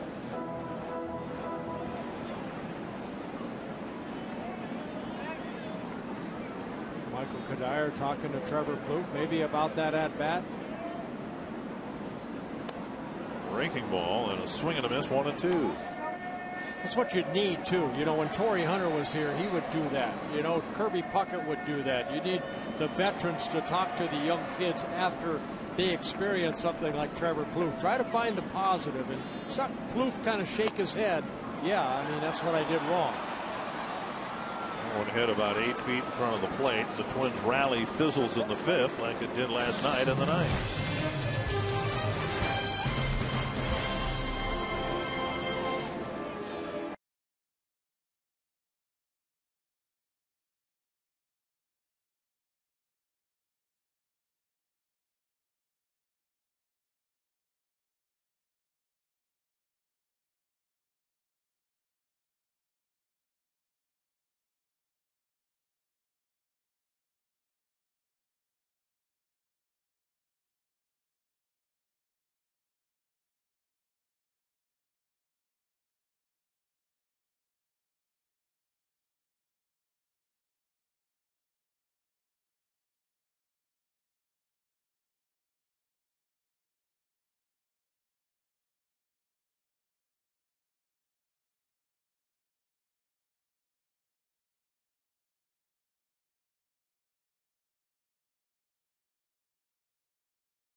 Marnie Gellner, Blake Kubel, Lisa Dunsing for the Light the Night Walk at Target Field Sunday, benefiting the Leukemia Lymphoma Society. You can join the Fox Sports North team and raise $25 for a chance to win an autographed baseball from Jason Kubel or Brian Dunsing. Visit foxsportsnorth.com. Click on Supports under the More tab. Sign up for the team, donate, and more details. Strike one to Alex Lydian to talk more about the Light the Night Walk. We have Twins president Dave St. Peter with us, with the Twins in front 2-0. And strike two. We better hurry up because Kevin Slowey's pitching well here. So what was the genesis of this event? Well, you know, the other name you mentioned is Rod Carew, who obviously has had cancer impact his family in a very serious way. And Rod really came to the Twins organization and worked with the Leukemia Lymphoma Society about bringing Light the Night to Target Field. We did that last year for the first time to great success, and Marnie Gellner and her team was a huge part of it, Fox Sports North. And the second annual event at Target Field will be held here this Sunday, the 25th of September. And we're expecting a huge night, raising a lot of money for Leukemia and Lymphoma Society research. How do people get involved, Dave? Well, the best thing to do, I think, is to go to lightthenight.org /Minnesota. That website, Bert, and people can register to sign up for different teams. They could join Marnie's team. They could join Rod Carew's team, and obviously it's an opportunity with all that money going into research to hopefully find a cure for those diseases. Slowey gets another strikeout. Now the particulars, again, it's Wednesday starting at 5 o'clock, opening Sunday, September 25th. What did I say? You said Wednesday, Dick. Okay, it is Wednesday today. It's Sunday at Target Field. Begins at 5. The opening ceremony is hosted by Marnie, and Rod Carew will be here at 6:45. It'll be a 2-mile walk in and around Target Field. And the weather's supposed to be just gorgeous for this weekend, and it's going to be a really fun night. And I know Rod, in talking with him a couple weeks ago when we were out in Anaheim, he was looking forward to coming in for it. Yeah, I can't say enough about Rod and Rhonda Carew. They have been tremendous ambassadors. They do a very similar event out at Angel Stadium out in Orange County. And he's very proud of what's happened here locally and with this association in Minnesota, and how it's been supported by fans really throughout Twins territory. Hey, Dave, I know that the Kubels and the Dunsings, as a lot of people are affected by, ones that have cancer and all kinds of cancer, but you got to be very proud of not only the players but the wives, how they have been involved with so many great charities throughout the year.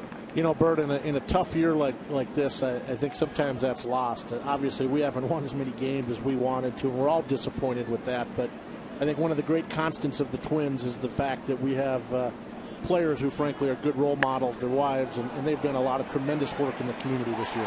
Revere with the catch, and out number 2. Robinson making the most serious bid for a hit so far. 2 gone in the 6th. Yeah, Ben Revere seeing that ball almost like a knuckleball, went in, made a very nice running catch. Michael Kadire earlier today got the Roberto Clemente Award for all his efforts, and he and his wife Claudia, all their efforts into the community here in the 5-state area. Yeah, it's a great honor for Michael, and really well deserved. It's a difficult choice, obviously, picking a local nominee for that, but I really think Michael has a shot at winning that nationally, and he would be, I believe, the 3rd or 4th Twin to do so, and we're pulling for him. He certainly, I think, exemplifies what it means to be a baseball player, and more importantly, somebody who's active in the community. I think the prior winners, Mr. Puckett, Mr. Hunter, each won the award, I believe. Yeah, and in addition, Dave Winfield won the award, yep. And I believe Rod Carew has won that award. 2 strikes, and Ishiro fouls it back. Hey, David, quickly, because we're hoping that Kevin Slowey can wrap up this at bat and get the Twins off the field. But tonight, the Twins surpassed the 3 million mark. You mentioned the team hasn't performed as well as anyone would like. To me, that's a great testament to the impact of this ballpark. It's remarkable, and I think anytime we pass 3 million in attendance, we ought to take a minute to say thank you to the fans and recognize that. Only the 3rd time in franchise history, the 2nd straight year, and we all know what Target Field has meant for this franchise, what it's meant for this community. But I think if we were playing this game at the Metrodome tonight, we'd probably have a few less people here. Yeah. And that's what I think that's the beautiful thing about Target Field, even with a game like tonight with a little bit of frigid temp, that's still bringing people out to enjoy this ball game. That's what Carl Willis was talking with me about today, this afternoon before the game. He said his reference point, of course, the Metrodome during some lean years, weeknight games. Bouncer up the middle, Plouffe to his left, and it's the first Mariner hit and an infield hit for Ichiro with 2 gone in the 6th. Yeah, really nothing could be done right there. Ichiro hitting it back up the middle, and here this crowd, another nice crowd giving Kevin Slowey a nice ovation for carrying that no-hitter here with 2 outs in the 6th inning. Ichiro just hitting this ball just to the right of Slowey. He's got no chance as he falls off. And then Trevor Plouffe, good effort right here. Little spin around, but Ichiro too quick down that line. Carl Willis's point was in the early to mid 90s, a weeknight game in September against 2 non-contending teams would have drawn in the neighborhood of 12,000 fans. And what 35,000 was the announced tickets tonight, sold. and we probably have about 24, 25 in-house, I would guess, Dick. Revere going to try to chase this one down in the gap, running toward the wall. It hits the warning track, and Ichiro's going to fly around third and score. So on back-to-back pitches, the first Seattle hit and now the first Seattle run. Well, you're kind of hoping that ball would bounce over for the ground rule double. That would have kept Ichiro at third base, but instead it hit the chain link fence and then bounced back into play. So Seager hitting this ball, not a bad pitch. He kind of showing off some of his power right there by driving the ball the other way. Ben Revere gives a chase and the ball stayed in the ballpark. And with 2 outs, Ichiro off with the crack of the bat, scores from first base. Tying run at second now with 2 away. And Dustin Ackley, the hitter, he's gone down on strikes and popped up to Plouffe. Down and in ball 1. Seager with that double, that 12th of the year, driving in his 12th run.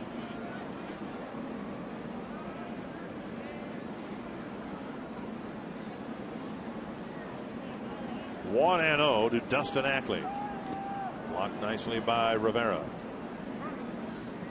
It's kind of like we saw it last night, Dick. You mentioned, the bases loaded, nobody out in the bottom of the 9th. Twins unable to tie it or win it in the 9th. And then just last inning, bases loaded, nobody out. They don't score, and all of a sudden it's a 2-0 game. Rather than now, Kevin Slowey, you got to make good pitches now because your team wasn't able to maybe score some runs when they should have. 2-0 changeup or breaking pitch for a strike. I think we've seen that so many times this year where the Twins have an opportunity to have a big run inning and it just hasn't worked out.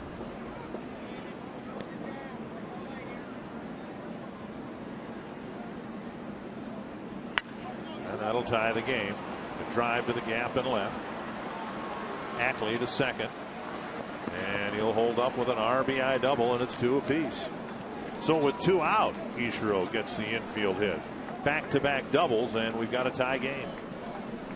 Yeah, first 2 times through the batting order, Kevin Slowey was awesome.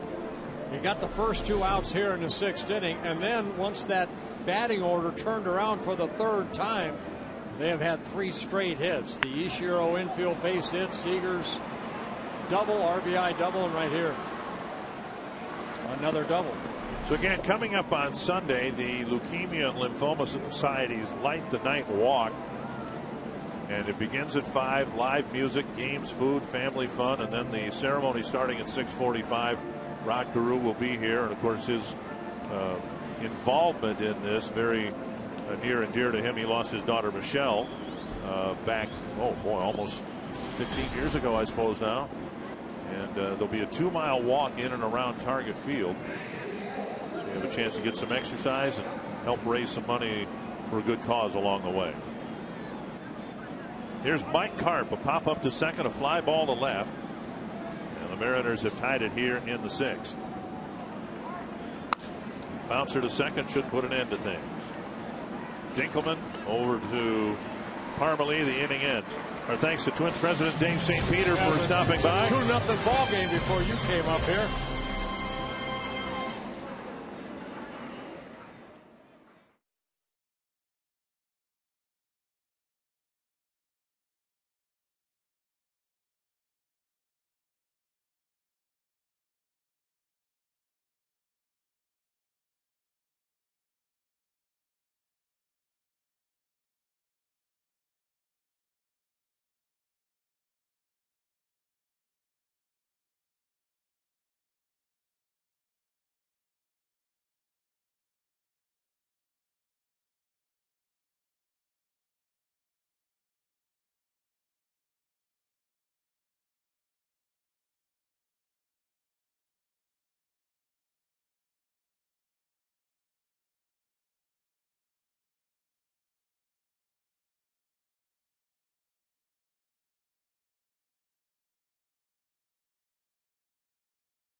Coors Light Freeze Cam. We've got a coot, I think, flying around and scaring. This is awesome right here. This is a sequel, a Hitchcock sequel here. That is awesome. Great shot by the camera crew. The Frost Brewed Coors Light Freeze Cam. All right, time for the Twins to get back to work. It's a 2-2 game, and Benson, Rivera, and Tassone will hit for the Twins here in the bottom of the 6th. Benson drove in a run with a double his last time up. He had a rocket over the head of center fielder Trayvon Robinson.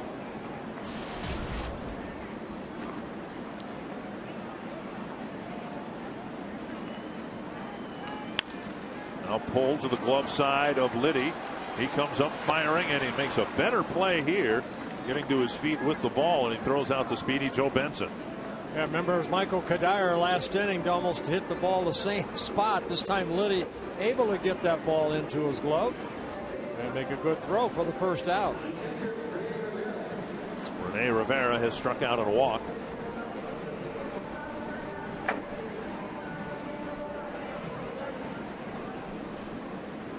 Well, a great chance to score in the 5th, and the Twins didn't. They did get a run in the 4th, but had a chance for a bigger inning there too, with a single and a double in the first 3 at bats.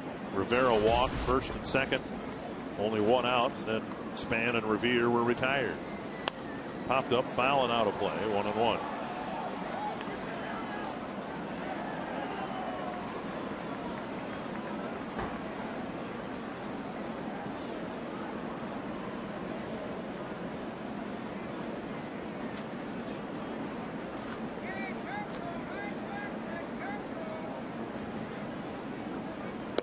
Check swing, 2-1.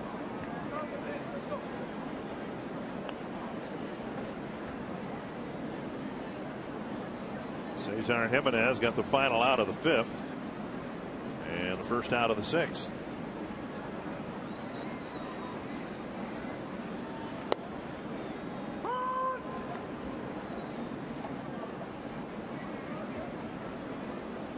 Twins have actually used 4 different catchers this year.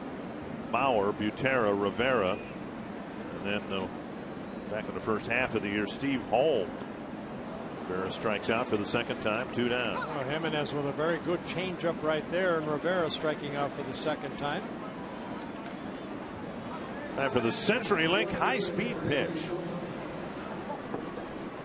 Michael Pineda started the ball game for the Seattle Mariners. He worked the first 4 innings, clocked as high as 93. Kevin Slowey still in the ball game. 74 pitches after 6 innings, as high as 90. Tassone's first plate appearance, Span had gone 0 for 3 with 3 ground ball outs.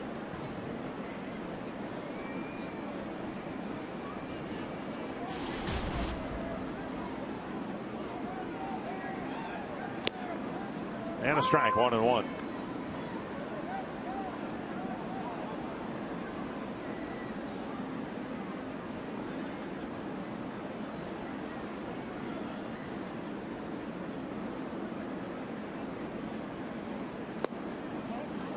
Two and 1. Day game tomorrow, starting a little after noon. Decent chance Tassone will be in the lineup. Pretty good bet Span will not be. And now 3-1.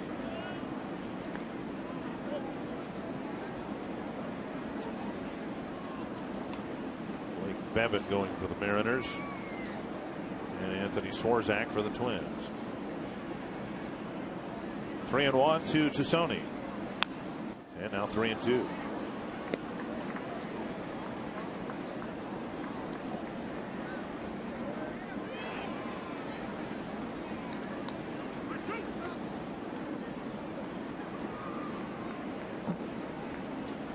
Sean Kelly warming up in the Seattle bullpen. Twins will send Slowey back out there for the 7th. There's a drive to center, and Robinson going back, and that ball is over his head. Tassone drives it to the warning track. He'll round second and hold up there. Second time that the Twins have burned Robinson, but this time it looked like he actually got there and didn't play the ball. Tell you what, I think we've seen the last couple of nights the ball taken off, especially out to left center, right center. And Robinson, who has good speed, he goes back. I'm sure not the easiest catch to try to make. He goes back, looks like he's there, but the ball maybe nicking off his glove. Huh. And it'll be a double for Tassone. A 2-out double here in the bottom of the 6th inning. Now, we mentioned tomorrow afternoon's game, and it's a Sports Authority value pack game. Purchase a ticket in the U.S. Bank Home Run Porch, and you get a free Schweigert hot dog and Pepsi. Tickets are available, and you can call 800-33-TWINS or go to twinsbaseball.com for more ticket information.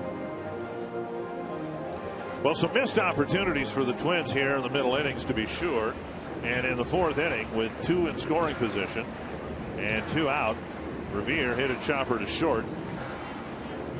And the Twins left a couple of men in scoring position, and he's got a chance to get a big hit here and maybe get Tassone in from second base. Revere singled sharply to center field in the 1st inning and scored the first run of the game.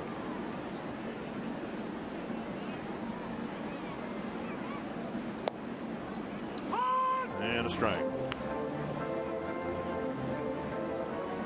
And you look at numbers, because Revere's been in the lineup on just about a nightly basis, over 400 at bats, 139 of them against lefties. And he's not. Ball's a wild pitch, and Tassone will go to third.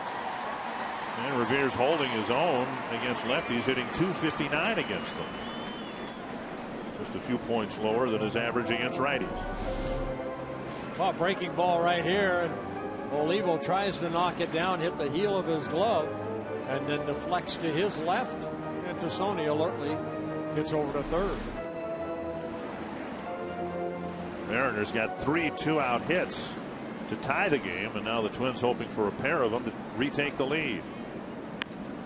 Squirter in the mound, and the pitcher comes home, and they get the tag play. Olivo points at first, saying, "What are you doing?" He had an easy play at first, and Jimenez throws to Olivo, who I don't think was expecting the toss from the mound. No, he wasn't quite happy about this right here. What a surprise for Olivo.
With 2 outs in the 6th to tie the game.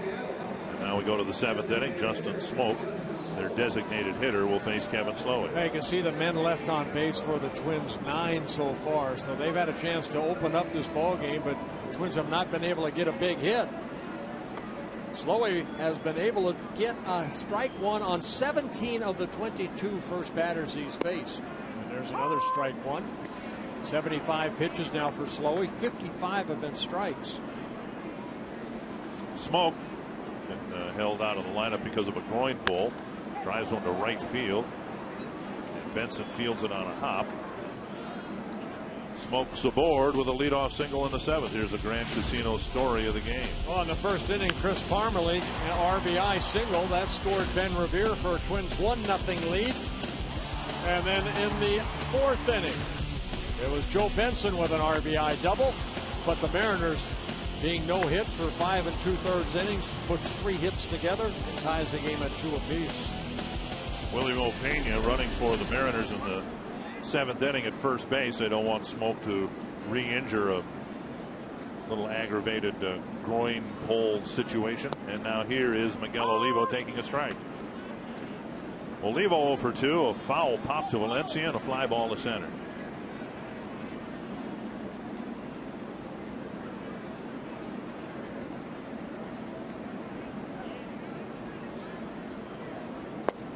And down and away, 1-1.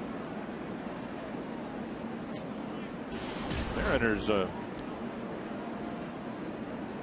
to have a good road trip here and finish as strongly as they can. As we mentioned last night, they had the type of July that the Twins had in August, the 17-game losing streak.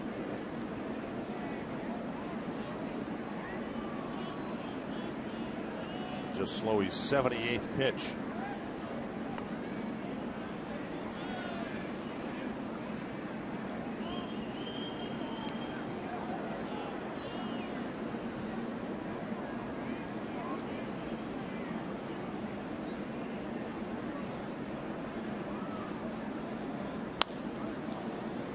Foul and out of play. Next season the Twins will open in Baltimore, and there's a chance that the Mariners may open in Japan. They may take on the Oakland A's over in Japan. About every 4 years baseball has done that. And, that man would like it right there, Ichiro.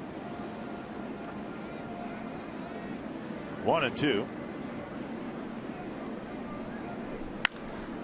Sharp single up the middle. So now 5 of the last 6 batters have gotten hits against Slowey after he went through the lineup twice, not allowing a hit.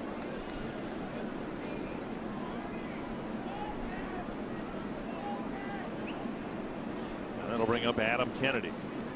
Yeah, fastball left up. I think what we're seeing is Slowey, in the first 5 innings, that fastball had a little giddy up on it.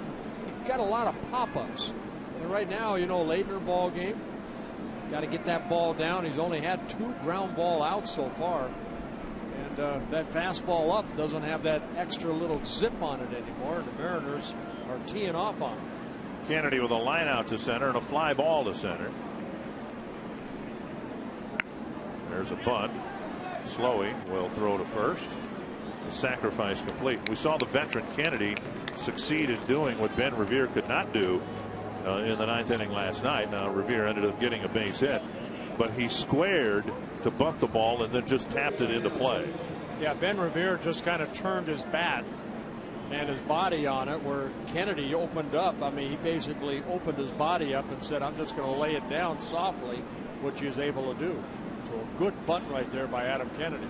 Kevin Slowey has struck out Liddy twice swinging. He'd like to get him a 3rd time. He'd even take a pop-up right here. Infield in with 1 out. There's a swing and a miss. And that's the pitch that he struck him out on in the 3rd inning and the 6th inning. That slow curveball.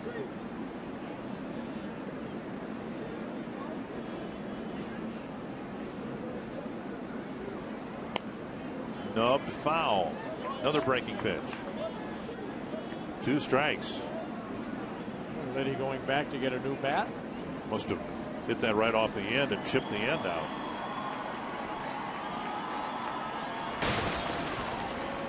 Liddy got a hanging slider in last night's ball game. Hit his 2nd major league home run.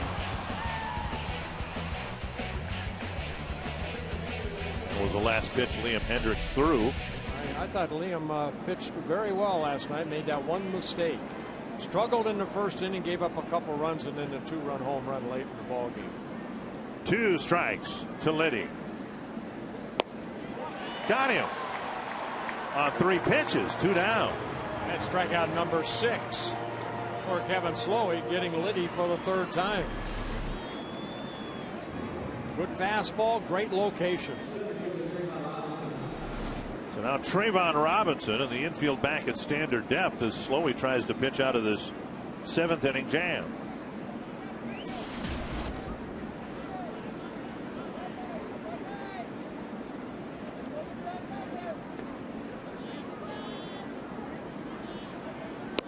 Breaking pitch, clipping the outside corner. Slowey, as much as he's struggled to get a win, he's had a couple of starts where he's pitched well enough to win. Against the White Sox in late August and against the Angels in early September. Yeah, both of them on the road. 1 strike to Robinson. Up and in.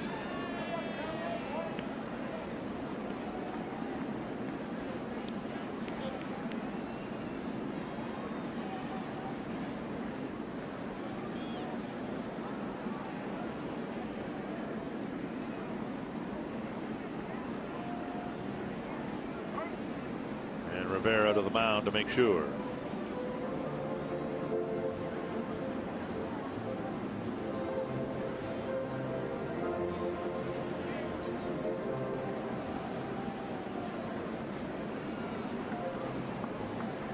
Slowey giving up base hits to the first 2 batters. The Mariners gave the Twins 1 out on a sacrifice and a big strikeout of Liddy, and now Slowey going after Robinson.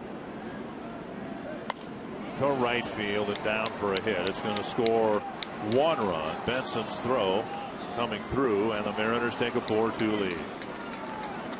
Well, Rivera had gone out to talk to Kevin Slowey about the pitch sequence, and right there, a breaking ball thought it just stayed up. And Robertson making a good swing at that high breaking ball.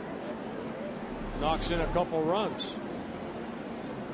Ball right where lefties like it, down and in, about thigh high. Robinson pulling that ball. Benson, good strong throw home, but Olivo beats the throw. 3 trips through the Mariner lineup, no hits the first 2 times, and 6 hits the third time.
At any participating Arby's, then log on to FoxSportsNorth.com, click on the Fan Zone tab, enter the code for the chance to win. Got to be a member of the Fan Zone, and you've got to be 18 or older. Boy, things sure change when you get some 2-out hits, or in the Twins case, when you don't get 2-out hits. The Mariners have scored 4 runs, all on 2-out hits, and the Twins can't seem to buy one. Well, Kevin Slowey, 6 2/3 innings, 6 hits allowed. Again, all those 6 hits the last couple innings. No walks, 6 strikeouts through 87 pitches.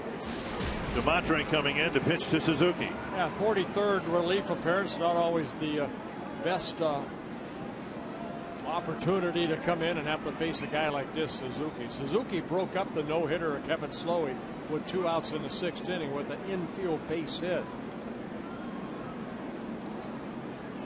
Runner at first with 2 out, and they throw to first. Check on Robinson.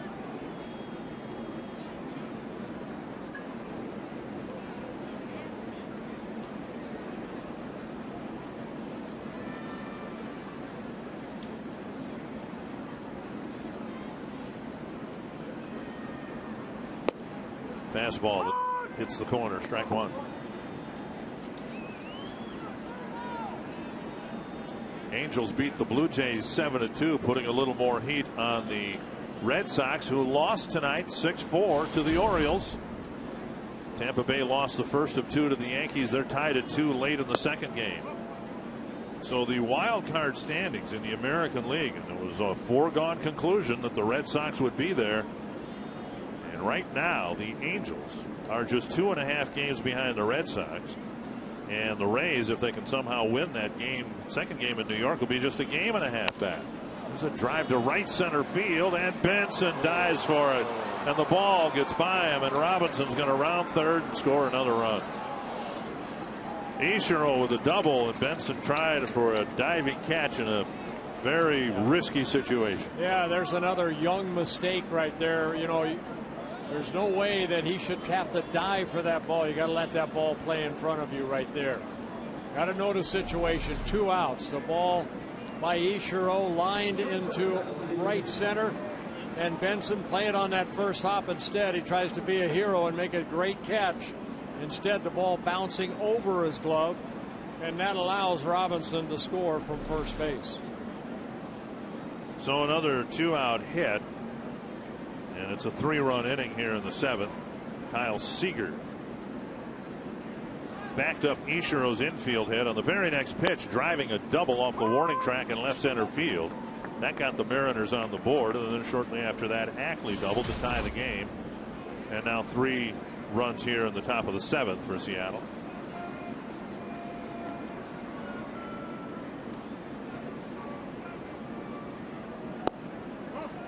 One and one.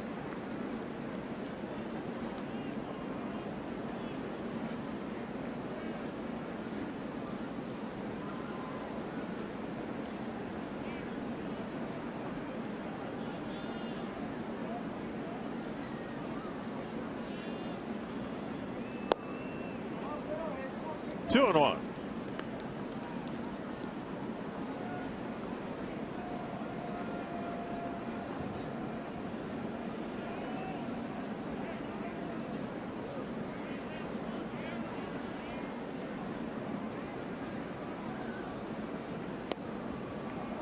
Called strike, 2-2.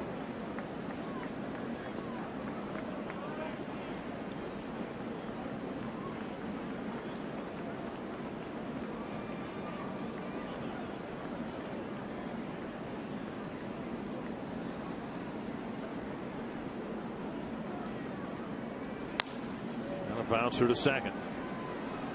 And the third out comes a couple of at-bats too late for the Twins. A couple of 2-out hits get 3 Mariner runs. Time now for the 7th inning stretch, brought to you by Medica.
Right now, you can get 20 crispy chicken McNuggets for just $4.99 at McDonald's.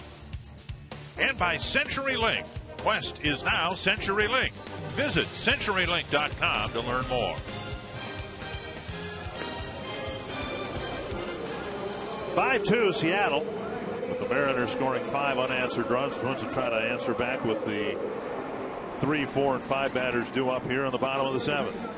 Hey, you saw, Joe Benson right there, and between innings, nobody really talked to Joe about that. I don't know. I mean, to me, you got to attack that right there and let Joe say, hey, Joe, that's not the best thing to do in that situation. Maybe he knows it already. Maybe he doesn't need to be told, but I'm sure he will hear it from the coaching staff. Kadire, Parmelee, and Valencia. And all 5 Seattle runs, scoring with 2 out hits. Sean Kelly, the pitcher for Seattle. Kelly just making just his 7th appearance. It's the Mariner bullpen. Oh, actually, their whole pitching staff very solid all season long. Bullpen 4th best, lowest earned run average in the American League. Tap foul, 1-2.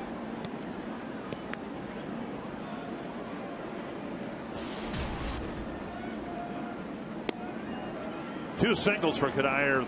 The leadoff single in the 5th, an infield hit. He hit a smash in and out of the glove of Alex Liddy at third base. Kelly, fastball slider type pitcher. There's a good fastball, just missing away. 2-2.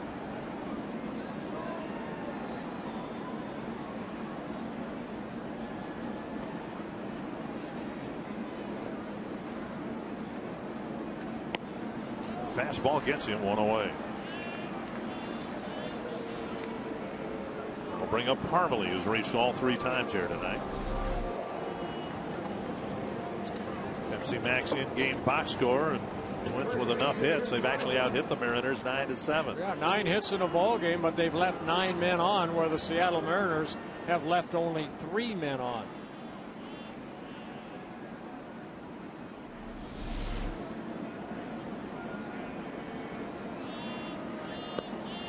Ball 1 to Parmelee, who drove in a run with a single in the 1st, walked in the 3rd, and then singled again in the 5th.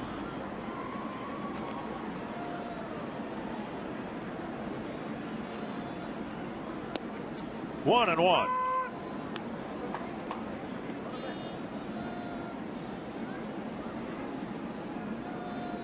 It's like they're under the heat lamps. I hope that accounts for the unusual complexion. Swing and a miss, off-speed pitch, and it's 1-2. Good breaking ball right there by Kelly. Kelly coming off the Tommy John surgery. 2nd Tommy John surgery he's had in his career. One back in 2003. Another one last year.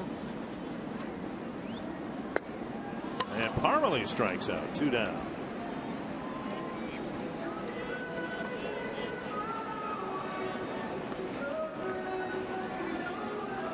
AT&T trivia question. I'm going to go with Eric Hansen. I'm going to go with Mark Langston. Okay. Wow, 1984. Mark Langston was the Rookie of the Year back in 1984. Teammate of mine with the Angels.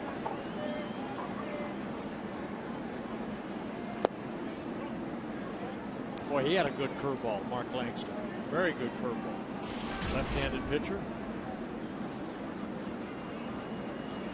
Here's Valencia. Popped up, backing out of play.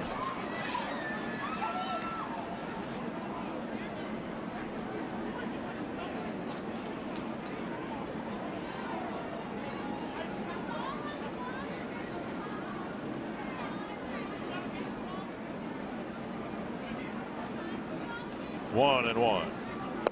1-2. Can't do much better than what Kelly's done so far here. My goodness. Struck out the 3rd place hitter, the cleanup hitter. Now he gets ahead of the number 5 batter, 1-2. Just off the corner. Slider just missing down and away. Kelly, 27 years old, signed by the Mariners back in 2007.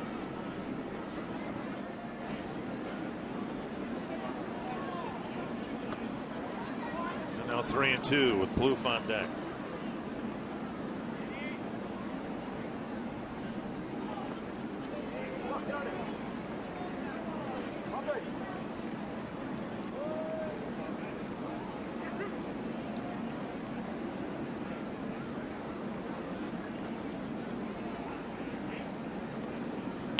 Little pop-up. Short left field. The shortstop Seager out. And Kelly breezes through the 7th. 1, 2, 3.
To you, young lady. Our first Twins game here. Phil DeMatre will pitch to Dustin Ackley. Ackley tied the game with a double his last time up. Mariners getting 2 in the 6th, 3 in the 7th. And DeMatre delivers strike 1. Yeah, all the runs charged to Kevin Slowies, who worked 6 2/3 innings, 5 runs all earned, with no walks and 6 strikeouts.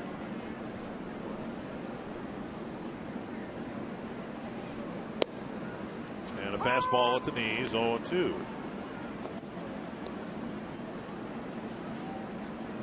Ackley, Carp, and Pena for the Mariners here in the 8th. Twins had a 2-0 lead. And DeMatre carves up Ackley, 1 down. Let's go to Target Field someplace and find Kevin Gorg. Find Waldo. Thanks, guys. Fans, you can log on to FoxSportsNorth.com for special web contributor Michael Kadire. This week, Michael writes about the 2011 season. While it's been disappointing, it's still been filled with lasting memories. Read his story and all the best inside information on local sports at FoxSportsNorth.com. The season about as tasty as the sunflower seeds he threw in there. They didn't like those. Get a new bag. Yuck, what was that?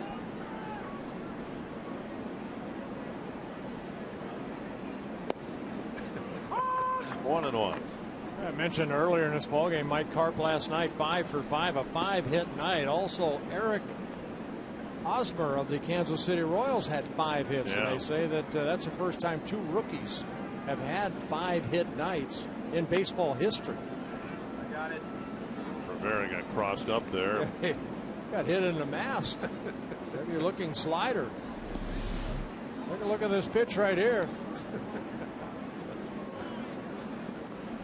Rivera saying, hey, come on. 2-1. Off the end of Dinkelman's glove into short right field, a 1-out single. That'll bring up Willie Mo Pena. Mike Carp picking up his first hit. And then for the Mariners, their 8th.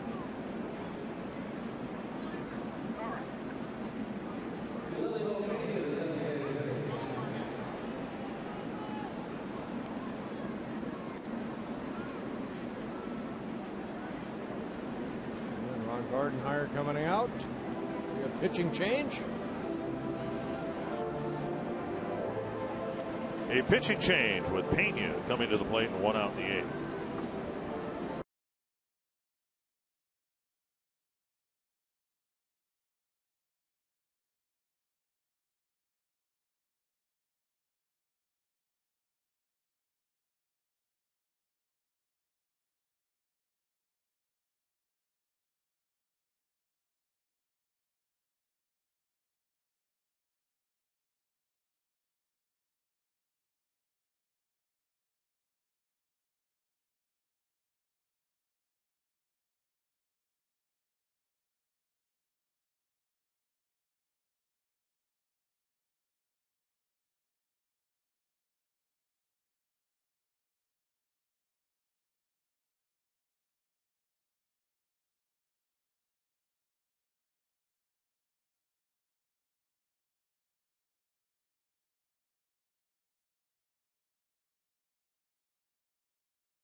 To Target Field for Learning Through Baseball, a new and exciting program designed to help kids grow in their learning of math, science, art, and more. Visit twinsbaseball.com or call 612-659-3877 for more information.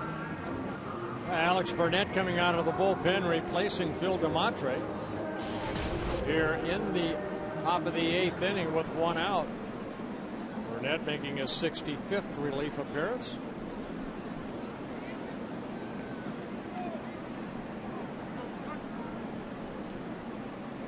William Opeña entered the game as a pinch runner in the 7th. This is his first at bat.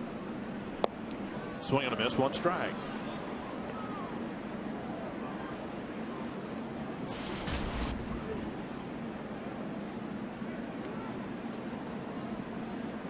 Pena, the designated hitter in yesterday's ball game, 0 for 5, struck out a couple times.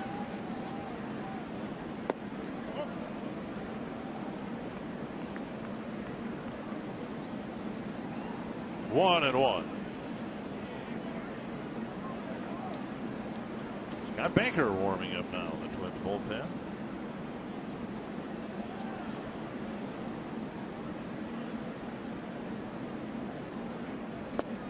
One and 2.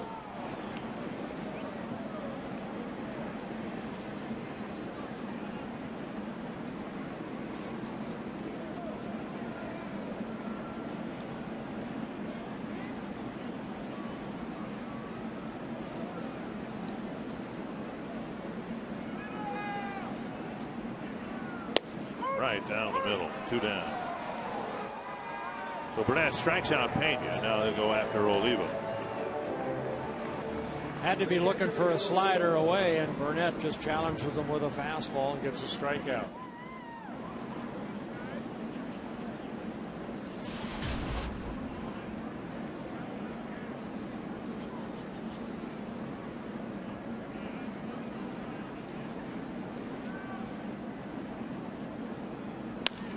To left center field, and Revere glides after it to end the inning. No damage done. A pitching change in the 8th, but the Mariners lead by 3 as we go to the bottom of the inning.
after the Game 4 Twins Live, presented by CenturyLink. As always, it includes the Toyota post-game wrap. We'll talk about the slow ride, arguably the best start of the year for Kevin Slow. He took a no-hitter into the sixth, but couldn't hold that 2-0 lead. Ron Coomer will put you in the batter's box for our instructional and teach you how to shorten the swing and have success at the plate. And we'll, of course, hear from the manager, Ron Gardenhire. Guys, up to you. All right, thank you very much, Kevin. Twins will hope to come back here. 2 innings worth of at-bats. Now they'll go against Wilhelmsen of the Mariners. It'll be Plouffe, Dinkelman, and Benson facing him here in the 8th inning. Now, Wilhelmsen worked in last night's ballgame. He worked the 8th inning, 1 shutout inning, threw 10 pitches, 8 for strikes, with a strikeout, making his 23rd relief appearance.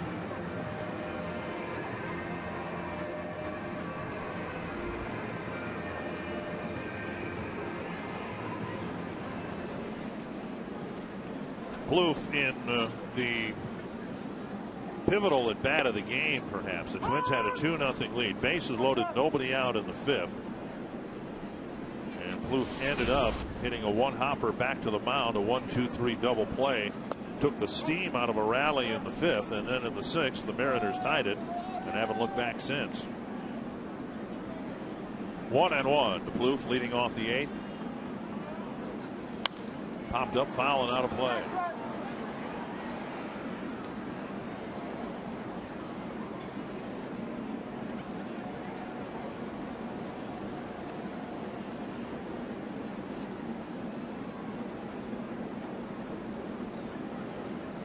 Inside, up around the hands, 2-2. Plouffe singled and scored in the 4th. Mike Karp now at first base, replacing Kennedy. Drilled to left center field. Robinson's not going to get it. It's going to run to the wall, and Plouffe has an extra base hit. Yeah, Saunders out there now in center field, and Robinson moving over to left. And Plouffe saying, probably unsure to himself, why didn't I do that in his last at-bat? Might have scored 3 runs. Yeah, Wilhelmsen, Helmsen leaving a pitch up right there, and Plouffe driving a double into the left center field area.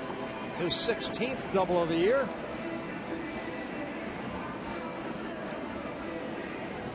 So now Brian Dinkelman will hit.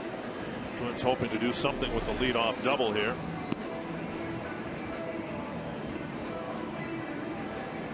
Dinkelman with a single to right. A foul out to the catcher.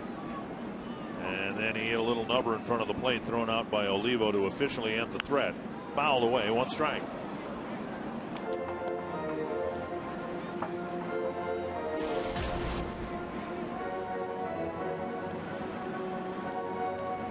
Don't care how inexperienced a team is.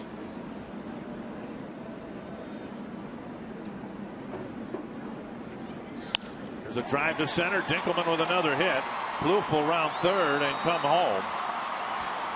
And it's a 5-3 game. I was just going to say, I don't care how inexperienced a team is, the odds eventually have to fall in the favor of a late inning comeback, particularly at home. Now a double and a single, and the Twins are on their way, perhaps. Dinkelman picking up his 2nd hit, driving in his 4th run. Fastball pretty much right there. Dinkelman lining it into center field. Now Benson, who hit a double to center field and drove in a run in the 4th.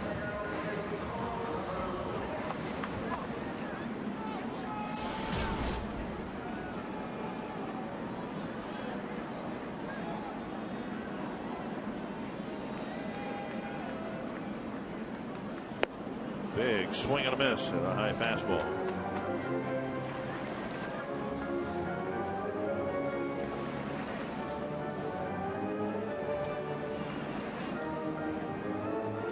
Benson now with 47 at bats, 7 extra base hits. Check swing, but he went 0-2. 6 doubles and a triple for Benson.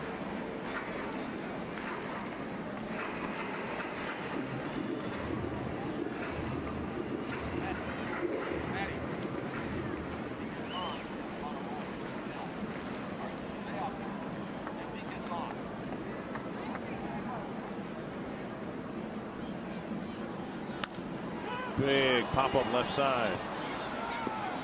Seager. One away. Another late inning situation where the Twins will pinch hit for the catcher, and it'll be Matt Tolbert.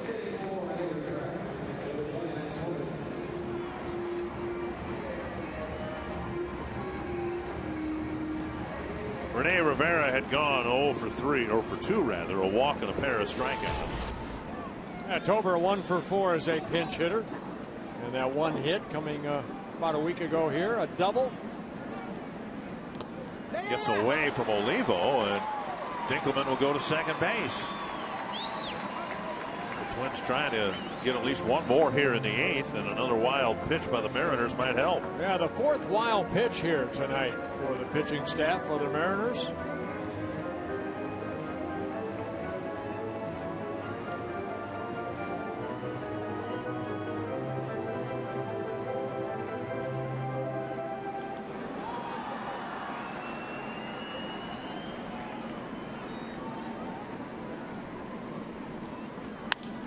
Grounded to the right side, an easy 2-hopper for Carp to the bag, and to third is Dinkelman, 2 away. That'll bring up Rene Tassone. Tassone doubled in his first at bat, entering the game in relief of Denard Span.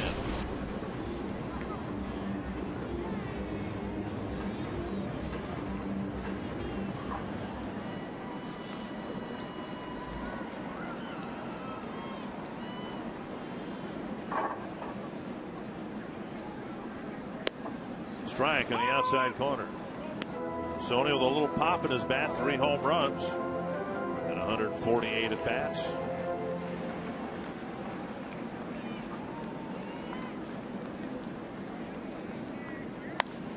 Skies one to short right field. Ackley out, and now Ichiro with the catch to end the inning. Twins get one, leave one, and they're down by a pair as we go to the 9th.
Twins got the first couple runs, and the Mariners got the next 5. Twins got one in the 8th, and we head to the 9th.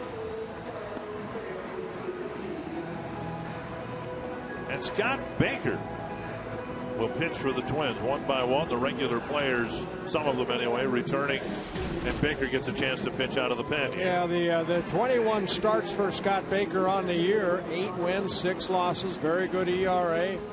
Remember, he was put on a disabled list with some elbow irritation. And for Scott Baker, just his 3rd relief appearance in his career, his last one coming in September in 2007 in Boston.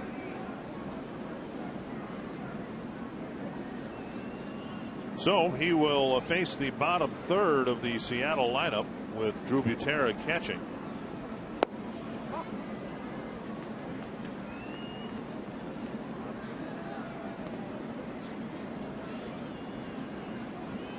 Saunders the hitter.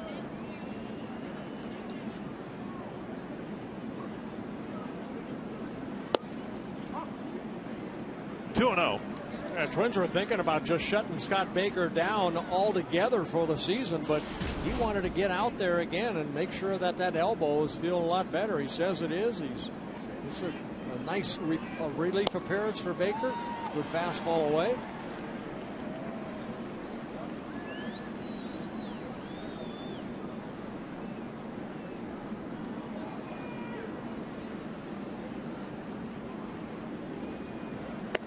Two and two. There's a 90-mile-per-hour fastball up that we see a lot from Baker. You know, Baker's situation before he went on the disabled list always kind of poses a dilemma, I guess, for an organization. Baker, for a number of starts, complained that his elbow didn't feel just right.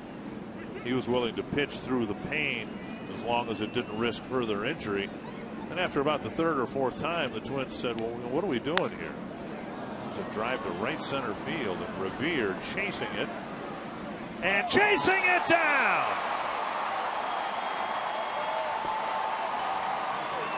Ben Revere with a long run and a catch, and then a crash into the fence.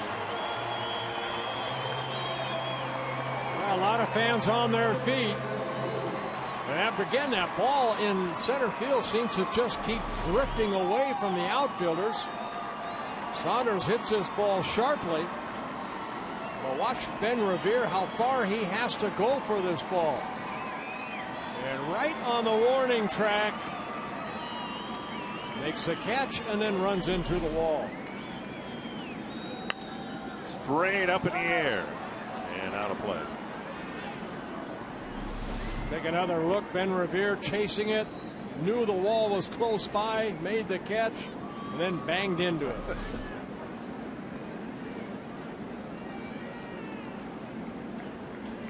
One strike to Saunders. Or to Liddy, I should say. And now two strikes. Been a tough night for Liddy. He hit a big 2-run home run last night, but he struck out 3 times. He struck out 4 times. This time looking, and it's the second out of the inning. Yeah, good breaking ball right there by Scott Baker for the second out of the inning.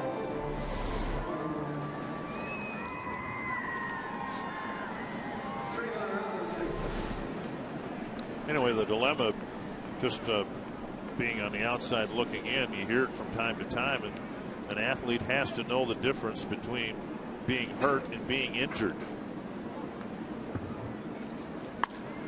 Fly to the left field, and retreating is Tassone. Baker returns to the mound and has a 1-2-3 ninth inning. Twins down a pair as we go to the bottom of the inning.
into the 6th inning with 2 outs and then 3 straight hits, tied the game at 2 apiece.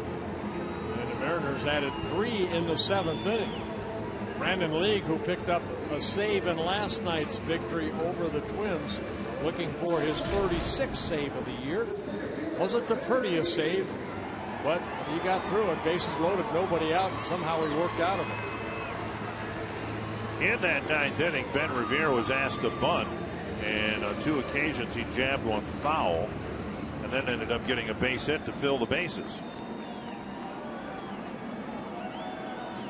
He leads off the 9th here with the corner infielders playing up. Ball 1. Revere, Cuddyer, and Parmelee. And then the Twins hope to send up Valencia if they need to. At least get this game evened up.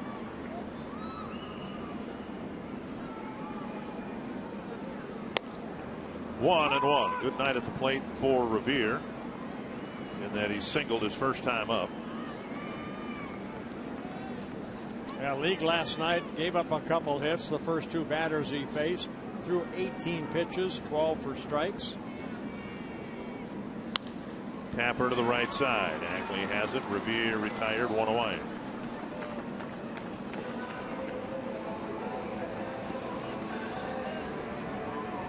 And that'll bring up Cuddyer.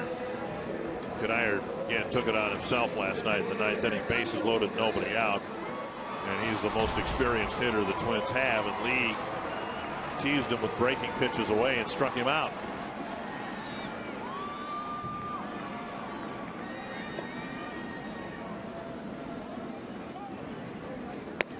First pitch strike on a breaking pitch.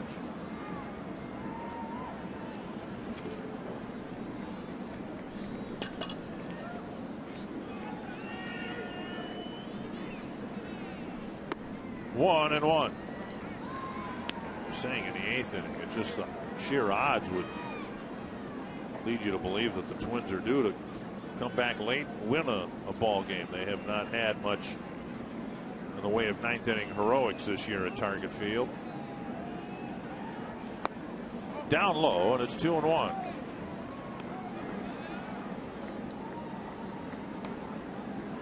Well, League, a pitcher that relies on keeping the ball down, good sinking fastball. Getting a chance to get some saves this year. It used to be David Ardsma, but David Ardsma out for the season. So League getting the opportunity. League in his 2nd season with the Seattle Mariners. Came over from the Toronto Blue Jays a couple years ago. Traded Brandon's. Morrow for League. 2-2 to Cuddyer. Missing inside. 3-2. Trying to get him with a breaking pitch. Twins need a bloop and a blast. A walk and a blast. Cuddyer trying to get aboard with 1 out in the 9th.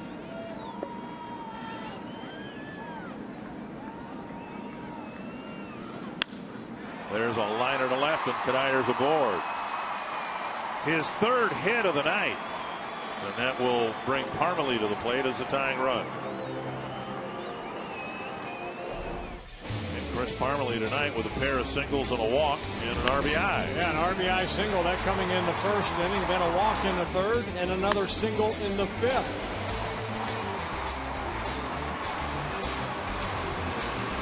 Mentioned it last night. League throws hard, but he keeps the ball down, gets a lot of ground balls, and he got one off of Parmelee last night. Little chopper to first base on the first pitch of the at-bat. If Parmelee gives him a tougher battle here in tonight's game, going after the first pitch and fouling it back.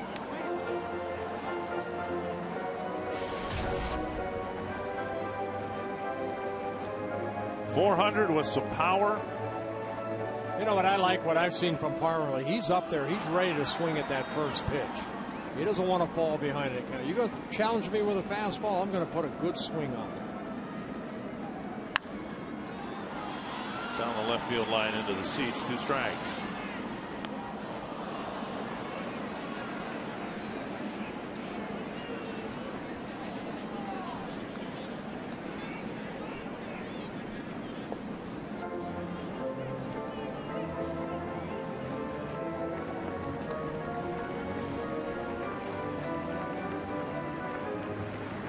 League has that split finger, too. Hard slider.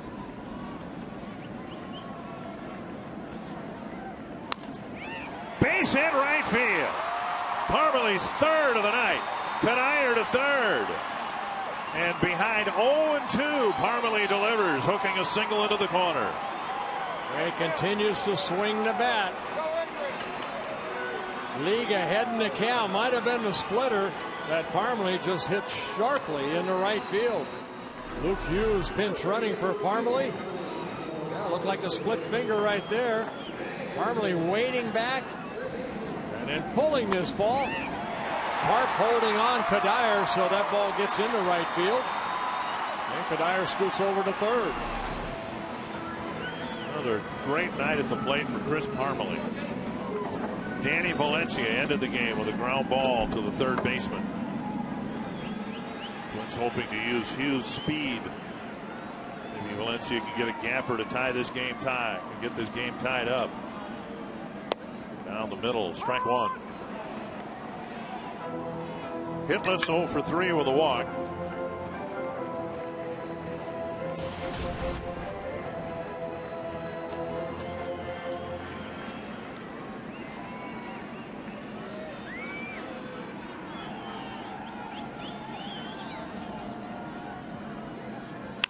To center. Saunders coming in, making the catch, tagging and bluffing a run home is Cuddyer. And that his run meant the tying run. He may have tried it, but it did not, so he did not. 2 down. Well, good thing he did not, because Saunders threw a 1P hop strike to Olivo. I mean, a perfect position for an outfielder to come charging in like Saunders did, and then on the run made a 1-hop throw to Olivo right on home plate. So you see Saunders comes in and make a good throw. Olivo right there on the nice 1-hop. Cuddyer stays at third. All 5 Mariner runs have been scored on 2-out hits. The Twins need one here from Plouffe, and he takes ball 1. Plouffe with a couple of hits, a single and a double, 2 runs scored.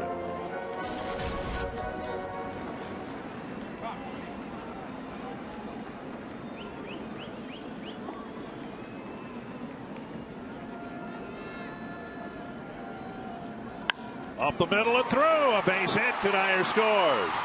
Hughes will hold up at second. The Twins have one and need another one. And Trevor Plouffe picks up his third hit of the ball game.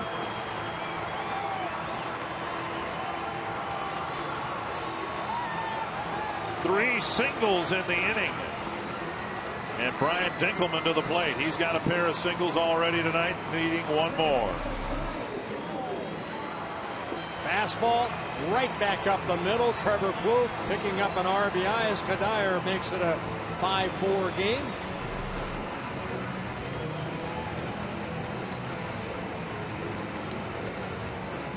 But here's Dinkelman hitting .385 with 20 hits, 20 singles.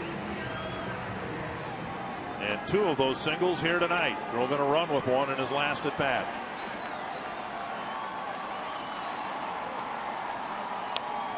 And a little number. Olivo picks it up and ends the game. The Twins come up 1 hit short, as they did last night. And the losing streak, Anthony LaPanta, has reached 11 for the Minnesota Twins. They've had only 2 longer streaks in franchise history. We'll take a look at Kevin Slowey's night that started with a no-hit bid, ends with yet another loss. A rally falls short. Cool will show you how to shorten your swing next on Twins Live.